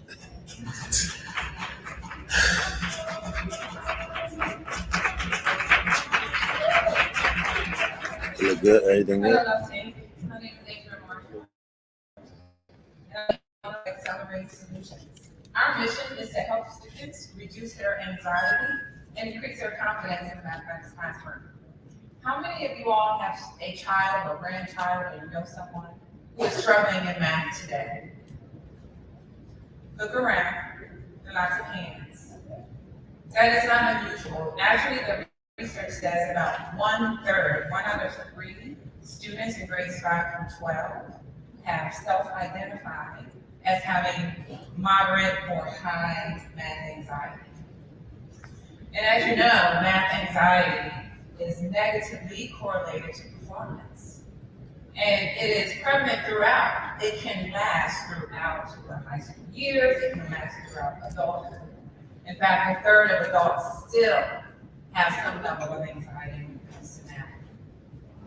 So just imagine how challenging it is to help your student or see your student struggle and you don't know what to do about it. Well, that's where my company comes in. I have created an innovative program designed to disrupt math anxiety, to help students learn the skills, develop the tools and strategies to understand the knowledge behind what's happening to them, and most importantly, to change their mindset around their learning and approach learning in a new way. I target specifically students in grades 5 through 12 and young adults entering the workforce. I work with families directly. I work with schools and organizations who also work with young people. My hope is, if I am awarded the funds, I am going to do 3 things. Number 1, I'm going to launch the program. It is ready, and I just need the opportunity to make that happen. I am going to create a marketing strategy and to create a website. I bring to this space 27 years in education. I was a high school math teacher for 17 years. I taught everything from pre-algebra all the way to AP calculus. Like Victor said yesterday, there is no time to be shy. And I will say, I was a highly effective high school math teacher. And I'm proud to say that. My students, they left my class and they had those tools. And I really, like, my favorite subject was Algebra 1, those students in 9th grade, because they came to me, they had negative experiences. And my goal was to change the way they approach their learning. So my ask is that you partner with me, families, schools, or organizations to support young people, and let's change and help students reimagine the way they learn. Awesome, thank you, Sarah. Do we have one question? We have 1 minute for questions. I do. Thank you for your presentation. What's your revenue model like? How do you sustain it over time? Thank you for that question. I offer interactive group workshops directly to parents, and so they pay a fee for these workshops. I negotiate workshops for schools and organizations that support young people. Thank you so much. All right, we're going to move on with the last for this round with Shonda Harris. Come to the stage. All right, gorgeous, it's on you. All right, give her some love. Give her some love. You guys are listening to me. Show of hands, how many of y'all love shopping at the beauty supply store? Did you know that in 2017, it was reported that approximately 3/4 of the 10,000 beauty supply stores operating in the U.S. were owned by Asian Americans? How many of y'all are not surprised? Can you guess how much of the beauty supply store customer base is Black? A whopping 99%. To reiterate, Asian Americans make up 70% of the country's beauty supply store owners. Hey y'all, my name is Shani and I'm a third generation licensed cosmetologist and the founder of Ani Beauty Supply Store located in Springfield, Virginia. 13 miles south of In 2020, I decided to relocate my hair extension business to the Springfield area. After I started servicing clients in the area, I quickly realized that there were no consumer-based beauty supply stores. Although I had the ability to buy professional products at the 2 licensed owned stores, I had nowhere close to refer my clients for products. Even I still prefer traditional beauty supply stores for certain items. That's why Ani Beauty Supply Store, was created. Affectionately named after my firstborn daughter, Ani Beauty Supply Store started off as an idea of convenience and location that we have now become a movement. The look on our customers' faces are priceless when they walk through the door and realize we are Black owned and our prices are good. Ani Beauty Supply Store embodies Black excellence. Don't believe me? Check the Google reviews. We intentionally seek out and stock our shelves with national and local Black owned brands. We also showcase the national brands weekly at the front of our store and post pop-ups for the local brands monthly, which allows them to build relationships and connect with the consumers directly. We have provided products for baskets donated to women and children being housed at the House of Group DC, an organization that assists with homelessness, domestic violence, substance abuse, and more. Ani Beauty is currently working on collaborating with the Good Foundation, a newly developed nonprofit organization which brings awareness of domestic violence. Our participation with the Marines in their community outreach program resulted in partnership with 2 young men of color starting their own product line. Well, this is only the beginning. If awarded the funds, Ani Beauty will do 5 things. We will expand our inventory by continuing to seek out national and locally Black-owned beauty, holistic skin brands to stock our shelves. We will continue to create jobs even for our Afro-Latina sisters on the diaspora to bridge the language gap in Springfield because it's mainly Hispanic. We will continue to support causes that affect our community directly. We will continue to network with fellow Black beauty professionals by referring clients to them as they bring business to us, which the other people don't do. Ani Beauty will continue to circulate more of their $91 million back into our community because if one of us wins, we all win. Thank you so much for your time. All right, we have 1 minute for questions. 1 minute for questions. Any questions? All right. Hi, this is a quick question. It sounds like an excellent idea. It sounds like you're already up and running. Can you give us a sense of roughly what your profitability is at this moment and how you expect that to be impacted once you receive additional funding for marketing and research you're going to use it for and other purposes? Yes, our marketability is doing extremely well with word of mouth. We did have one of our key clients come in and spread us out in the mom groups. We have pretty much almost doubled our sales within the 3 months that we have been open. A lot of people are finding out about us. We were in the news last week. If anybody saw Ani Beauty in Channel 9, we are thinking about moving the FBI to Springfield, the headquarters, and that will bring 75,000 jobs and people to the area. So we are looking forward to the growth. All right. I think that's it. Thank you so much. She won. All right. A round of applause for category 1. Wasn't that amazing? Well inspired and encouraged to see Black women at the very beginning. All right, we're going to move very quickly to category 2. And so while we move to category 2, I want to just share again the heart of this organization and the work for all the sponsors in the room or the sponsors who are watching and streaming live. It's when you sponsor this organization, you sponsor organizations that are responsible with the dollars. And so that's a big deal. And so this next round is the heart of the president and CEO of National Coalition and the champion, Melanie Campbell. She wanted to find a way to do more for women-owned businesses. And so we launched a live opportunity.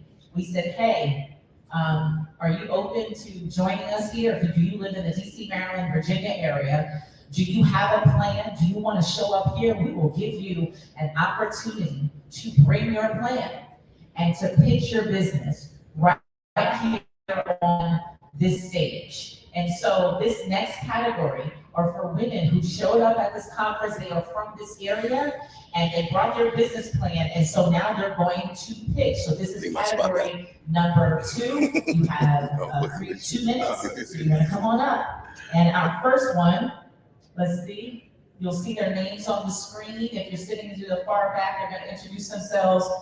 Carolyn is our first, so we're gonna advance. Come on up, Carolyn, you got 2 minutes. Round of applause. I want you to give a round of applause. All right, and the clock starts now. Good evening, love time. How's everyone for this afternoon? By show of hands in the room, how many parents or mentors in the room do I have? By show of hands. Grandparents, mentors, moms, thank you. Are you a busy and overscheduled parent who would like to save time and money when it comes to finding activities and programs for your children? We're here in love today. My business, the Resourceologist, does just that. My name is Carolyn Washington Solero, the founder of Resourceologist, located in the DMV. My company saves parents time and money looking for programs and activities for your children. We're currently headed to school in summers around the corner, and many of you have not found a summer camp yet. A little background about my business. I turn my passion into my business. I use my daughter as a testimony. My daughter is currently 16, and I started when she was 4 years old. My daughter had an opportunity to participate in many programs and opportunities. She did things such as learn recording. She did skiing. She played piano. She did guitar lessons. She did golf. She learned how to code using Python. She also had the opportunity to participate in 2 fellowships. And most recently, she has a fellowship with Amazon called TKS. Through these programs and activities, it has shaped her become a well-rounded young lady that she is today. And she too has started her business, Kids Tutoring Services, where she teaches young kids online how to speak Mandarin Chinese. Based on market research, this programming skill is still in high demand. The Resourceologist works with busy parents, providing them an intake form prior to a conference call, and I can return a report to you based upon the things that you asked me to look for your child. Currently, the Resourceologist is in the pipeline to be trademarked. Parents, stop wasting your time and energy and allow the Resourceologist to do the work for you. There is not another program that does everything in-house as a one-stop shop. When you go online and look for programs and activities, you click through Google, click by click by click. You come to Resourceologist, I take care of every category that you're looking for. Free events, performing arts, sports. I even have access to scholarships for kids in college or in high school. And funds are awarded to Time up. Sorry. Thank you. Thank you so much. Round of applause. Round of applause for the Resourceologist. All right. We have 30 seconds for a question. One question for the judge. No questions? What are we going to do with the money? All right. Thank you so much. Thank you, Carolyn. All right. And we're going to move quickly to our next contestant, Mildred Diggs. All right, Mildred, you're going to come up. Watch your time. Watch your time. Round of applause for Mildred. And the clock starts now. According to the CDC, 4 out of every 5 Black women is considered obese or overweight. Hi, my name is Mildred Diggs. I am a registered nurse and the founder of Journey located in Montgomery Village, Maryland. With the compounding factor of the pandemic and high-level stress, many Black and Latino millennials are experiencing early onset of chronic disease, such as high blood pressure, diabetes, or because of obesity.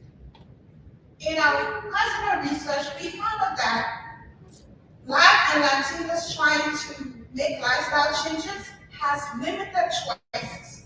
They can either pay at a high their cultural background, or pay a lower cost for a wellness staff but has to eat only European diet. That means it is not sustainable. That's why I created a journey, a comprehensive wellness company that uses an app platform to give healthy recipes provided by our nutritionists and our chef, because we are no black people like group test. We also have exercise program that incorporate dances because we like to move. We create a program that is centered around our culture. If awarded this fund, a portion of the money is going to be for the design phase of our app, and the other portion is going to be for content. Remember, you are an individual. Your cultural preferences, they matter. So, let us support you on your health and wellness journey. Thank you. Nice job. All right, we have time for one question from the judges. Anybody have a question? All right, thank you so much. All right, you can go right on up. All right, we have Hyacinth is coming to the stage, and we're going to start the clock. All right, we're going to start the clock, and now. All right, good afternoon.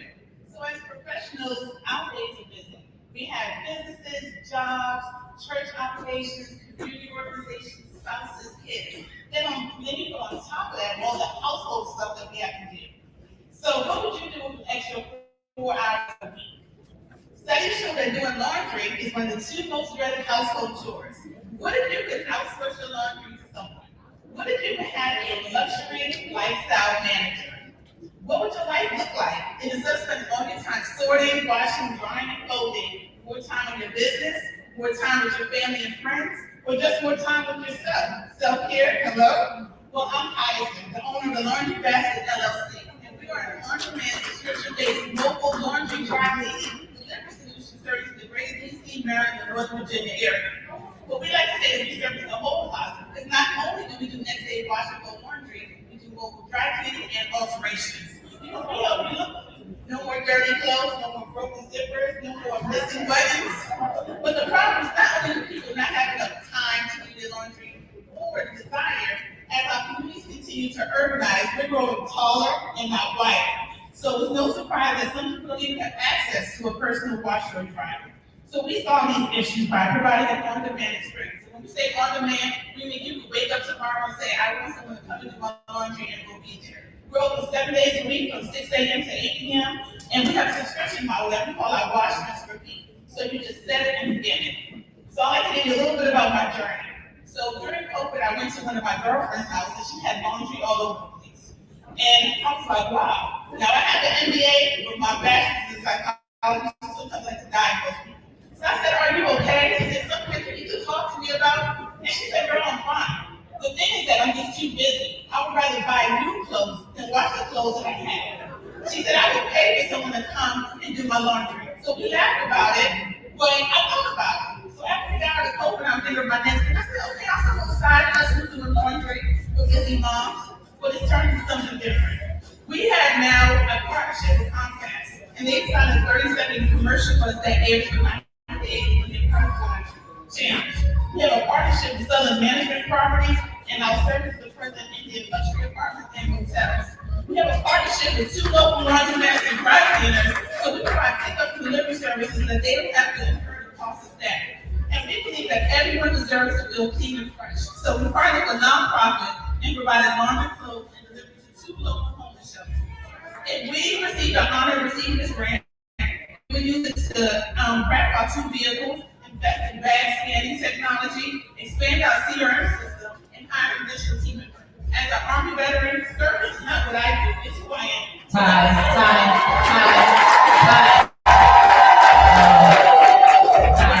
We have time for one question. One question? No questions?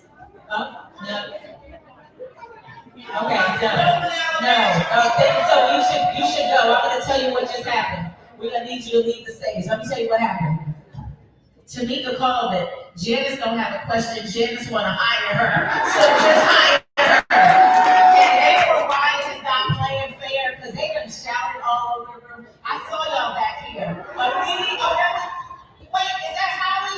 Holly is not playing fair. Holly fell out because see, they got laundry right there. All over the room. Right, girl, you got business. You don't even know business. Look, okay? Okay.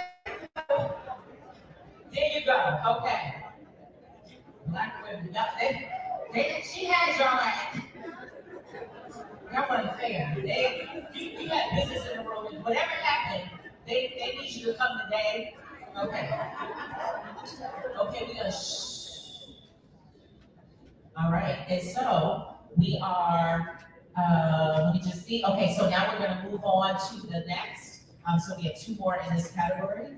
And let me just see. I am going to bring to the stage. I think I'm going to bring you next, Raquel. I'm going to ask you to come to the stage. All right. Okay, buddy. Anybody just said anything better than that girl? Anybody did better than that girl? I love Tank. Lady just came over. Crazy? Everybody wanted her to hire her. My name is Raquel Ochoa, and I am the founder and CEO of Raw House Essentials. Here at Raw House Essentials, we have 2 goals. First is servicing products and candles, and through also consulting, right? We use our 5-point piece framework because we're always stressed, we're always saying the world, and we always have something to do. Peace is an acronym for pause for a minute, embrace the moment, accept the challenge, commit to the vision, and engage the vision. So at Raw House Essentials, I offer consulting services to provide peace in mind, body, and spirit. Again, by way of candles, I have 2 candles at the moment, Sweet Sunrise and Deep Blue Sea, as well as an upcoming book that is coming out, which is titled, There Is Peace. And it's a memoir of my life story on how I've come from domestic violence and poverty and things that felt impossible to overcome, to be standing in this room among so many powerful dynamic women. Reverend, you spoke about earlier about restoration, and I feel like this moment is my restoration moment because this business is my heart and soul, and it has taken, the enemy tried to stop me from coming here today, and I am here.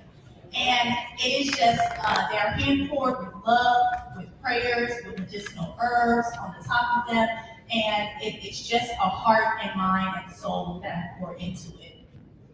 Today, I am seeking $25,000 for editing services, as well as publishing, marketing, and being able to expand my brand to giving, truly giving peace at one home at a time. Thank you for the opportunity. I welcome you to ask any question, and I'm just so grateful to be here in this room. Thank you. All right. Thank you so much. All right. We're going to have Tracy Johnson to the stage. We're going to put... Shit way easy, huh? The future of your evil face. Round of applause, and then we're going to start the clock, and the clock goes now. I'm going to jump in right into it. My name is Tracy Johnson, and I'm a disruptor, passionate about equity and dignity for commuters. So I'm the founder of Smart Mobility Experience. And what Smart Mobility is to take a look at what the future of public transportation can look like. So there's a $1 trillion bipartisan bill that has just been passed. Most of that money, or a lot of it, is earmarked for public transportation. Who rides public transportation? I'm going to tell you, COVID told us 56% of commuters are women. 40% of commuters are African Americans. How is that money going to trickle down to our community? How do we know how to use it? It's time for us to stop being just commuters, but to also be manufacturers and of products and services that will help to determine what public transportation will look like. So I produced the first smart mobility experience right here in National Harbor. And then I branded the Smart Mobility Experience as an HBCU tour. And I went about trying to raise $2 million to go from Florida all the way up the East Coast to Morgan State. And let me tell you, I could not get anyone to sponsor us and help us. So let me tell you what the technology is. We were introducing an autonomous vehicle. We were introducing a smart transit bus shelter. We were introducing smart technology. They looked at me, I felt like Angela Bassett at the Oscars. They're like, you're not the right person, you're not the right gender, you're not the right color. How dare you come in here asking us for money to talk about public transportation?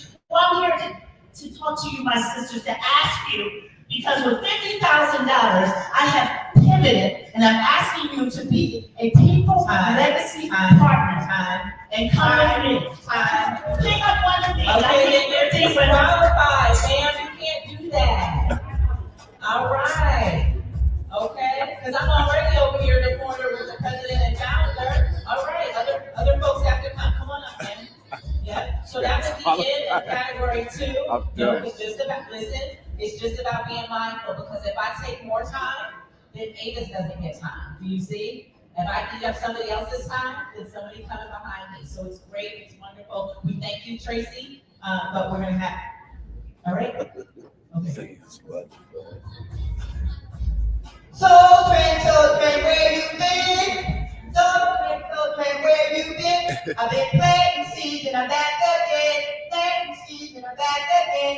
Good afternoon, beautiful people. I am Stephanie McGill. I am the lead conductor of the Soul Train, brought to you by Omni Enterprises. Okay. It's a pleasure to be here today. The Soul Train is a sustainable outdoor learning experience, and I provide training and recreational activities in nature. In case the grid, something happens to the grid tomorrow, I need our seeds to learn how to grow and grow strong. So I put this together because, like, in the interest of Harriet Tubman, I want our people to be free to explore and enjoy this world. Okay? So I come to you today with a revolutionary idea. It's a business model like no other. It not only helps the economic crisis, but it also addresses the social crisis that we all know that we play with in this country. I would like to take the youth and train them in the way that they should go. Omni Enterprises started by myself and my children because we had nowhere else to turn but to our ancestors for direction. And we built off of their strength and their courage that they had when they sacrificed themselves to make sure that we had a better life to live. And we all know that that's true. I appreciate that, and I am here as the next generation to hold that torch, so the generations to come can build generational wealth. So what I do is I go into the communities and I started a cleaning business with nothing and offered it to seniors and people in my community that needed help. It was very successful, and I want to see everybody on the social. Thank you very much.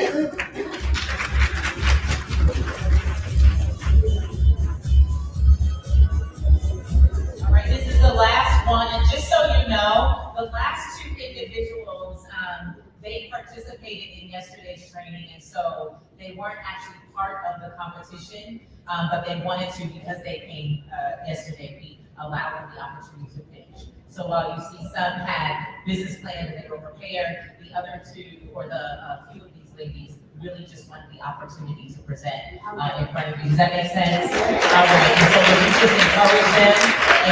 This is the last one, and then we're going to wrap. A few minutes, young lady. She got 2, everybody else had 3. She got 2, everybody had 3. So, Hall with Chelsea Wayne. Hello, my name is Henry Slaughter. I'm a 16-year-old influencer, innovator, and international trendsetter. I'm a CEO of Slaughter Global Education, doing business as Historic Services, and I came here today to talk about the importance of global citizenship and furthering my initiatives for students worldwide. Let me clarify that my journey began way before 2022, when I created a community initiative for global citizenship through language learning, and to help students learn subjects better in school and to help their peers in their environment. Classes are currently conducted on Zoom and are catered to students in grades K through 12 and are led by passionate tutors. I plan to hire who are students currently K through 12 that will be certified and trained. I am proud to say that my business is a 4 kids, 5 kids module that is implemented in my business in order to create a safe and well-connected environment within my business. At Kids Tutoring Services, we believe that learning a new language is more than just memorizing words and grammar, but it's also about opening up to different cultures, making new friends, and becoming a global citizen, contributing to our community and contributing to our world. My vision is an intricate platform allowing students globally to learn from one another, not only another language, but also another subject, by creating a positive impact in society and encouraging students to embrace language learning, the importance of global citizenship. I believe that it's never too late to learn a new language, thus I am committed to help kids achieve their full potential. Thank you. With order that's funds, I would like to create the platform, attend business trainings, and invest in marketing so my business has more exposure.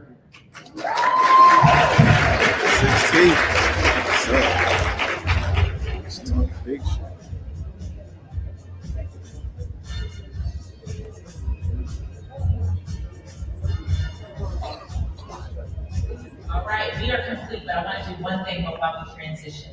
So I want all of the ladies to take your final bow here on stage. So will you each grab this, and I want you to hold and come quickly, and then I'm going to hand this back over to April. Come on up on the stage, and I want y'all to share this. And I want to wrap this. In fact, I want to, would you give a round of applause for everybody who participated? I want y'all to share and hold it together. Whatever photos you want to take. Everybody, ladies, can you hold for just a second? I want y'all to hold this together. Hold it together. Because somebody, hold it together. No, hold it together. Because this is what sisterhood looks like. This is what support looks like. Come to the center of the stage. And so we had 2 categories. And once the judges deliberate, they walk away. And this evening, the president and CEO of National Coalition on Black City Participation is going to announce the winner for 2 of these categories. And so these ladies, you see the amounts, but there's no name because Melanie is going to trust Tamika Ramsey, Janice Mathis, Avis Weaver, and Letitia Daniels to tell us, based on the business plan, based on the idea, based on the impact, and based on the pitch, who do we identify or recommend get this seed funding? But for now, yes, come on, yes. I'm sitting here watching all this. This was so amazing. My sister Candlemaker here. I'm telling you, black women like to wash clothes. We don't like to wash clothes, but we do. No, we don't. But I mean, tutoring is like $3 trillion business. All of this stuff up here is great. So, see, what I want to do as we close out, and for those who are judging, I think we should do, what is it, not a band, like, let's do a Kiki Shepherd. Should we do a Kiki Shepherd kind of thing? I think that's great. All right, so can I be Kiki? You can be Kiki. The black man, white she is a plot twist. It's a I know. Let her do it.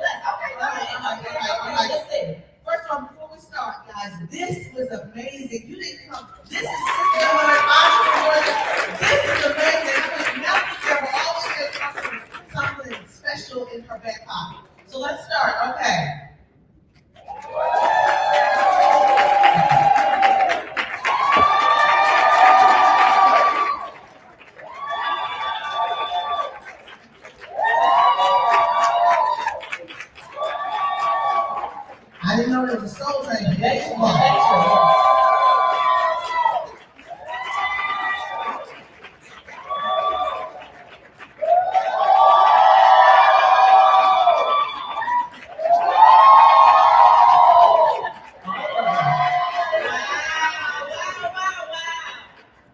me. What you got, Kiki? What you think? Because you biased. Let me tell you, you're biased for all of them. You like the Soul Train, the Laundry, I need that, and the little Soul Train, and the cancer treatment. Well, okay, let me say this. I think each and every one of you are spectacular. Appreciate what you're doing out. Because all of us have a dream that's inside, and you're trying to birth that dream. And honey, I hope that 9 months of gestation, that water breaks, and it comes to this and all of that. But I'm serious. I think all of you are winners. The question is, the judges will pick. But once you, all of you are winners, just by putting yourself out there to present your idea and your dream.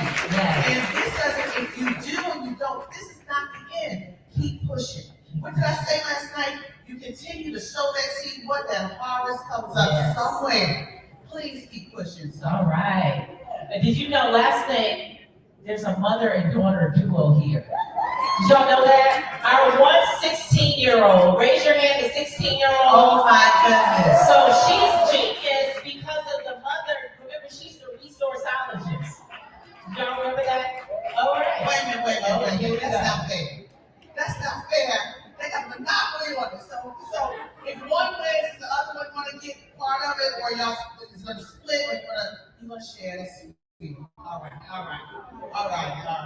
right. So we are complete. So how this goes is Melanie is wrapping us up to complete to release you all, and then tonight she's going to make the announcement. But this allows the judges to wrap their notes, and then Melanie is going to announce tonight. So thank you for your flexibility. Thank you for bearing with us, but we just wanted to make sure that you all were here. So again, a round of applause for business owners and for any sponsors in the room. Sponsors in the room, we need more so we can give more. When you give it to NCBCP, she's going to do more. All right, so photo op and we're complete. All right, so as they're doing the photo op, let me tell you something. This has been such a spectacular afternoon from Reverend Zena here. Judges, come on up, all the judges. Come on, Queen, with your queen dress. We went on the website looking for that jacket, couldn't find it. But let me say this. Everyone, we have a whole program planned, but because of the spectacularness of the hour and so much information, we have to move the rest of the program to this evening, okay? So come back this evening, you'll find out who won. You'll also hear more to uplift you, to keep on fighting on. But with that, we're going to take this picture and we're going to bid you adieu till this evening, and I'm going to give it to Melanie Campbell. Thank you for loving me up. Thank you. This is a pleasure being with you for these last 2 days. And I'm going to give it to my sister friend, Melanie Campbell. Thank you. Can we give D. Marshall? Yes. And Tamika, and David, and Janice, and Letitia, all these wonderful sisters, entrepreneurs, and our hostess of the mostest, April Ryan. And so I'm going to say to you ladies, always promise to keep your at least a 4-hour break. And so I thank all of our leaders for understanding all of the movement, because you all have been the ones that's been patient. We're going to have some fun tonight, get cute for the Sisters Award. Now, spread the word. You don't have to wear white. You don't have to what? We're having a white affair, but it's hard to find white. Wait a minute, she did last night.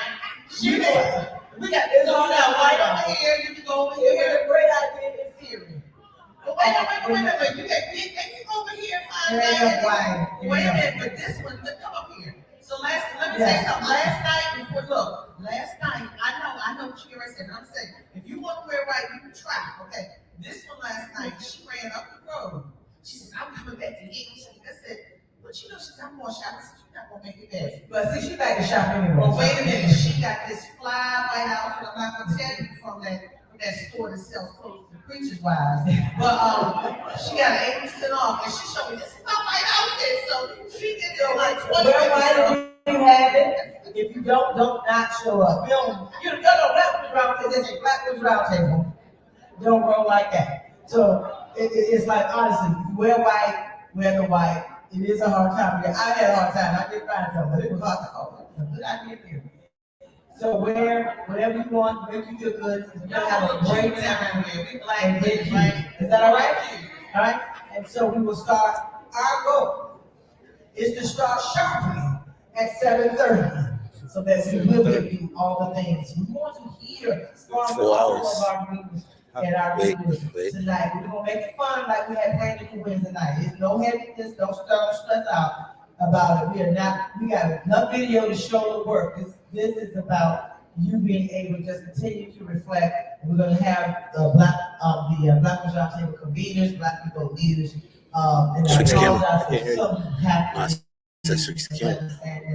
but we don't want to. You just switch it, nigga. Don't watch me. We're gonna get you all, whoever needs to get a couple of days, going to see you all, but just go chill and relax and join us tonight. But we don't want you all to have an empty room when we announce. So I know that wasn't the plan, it was supposed to be. These ladies are excited. They Is that all right, these ladies appreciate Okay. the presentation. And We're gonna be back. Relax. Raise your hand to say you're coming back. We're gonna hold you to it. All right, for those who didn't raise your hand too, because you coming back. Okay, we're gonna take this photo. Everyone take care of yourselves.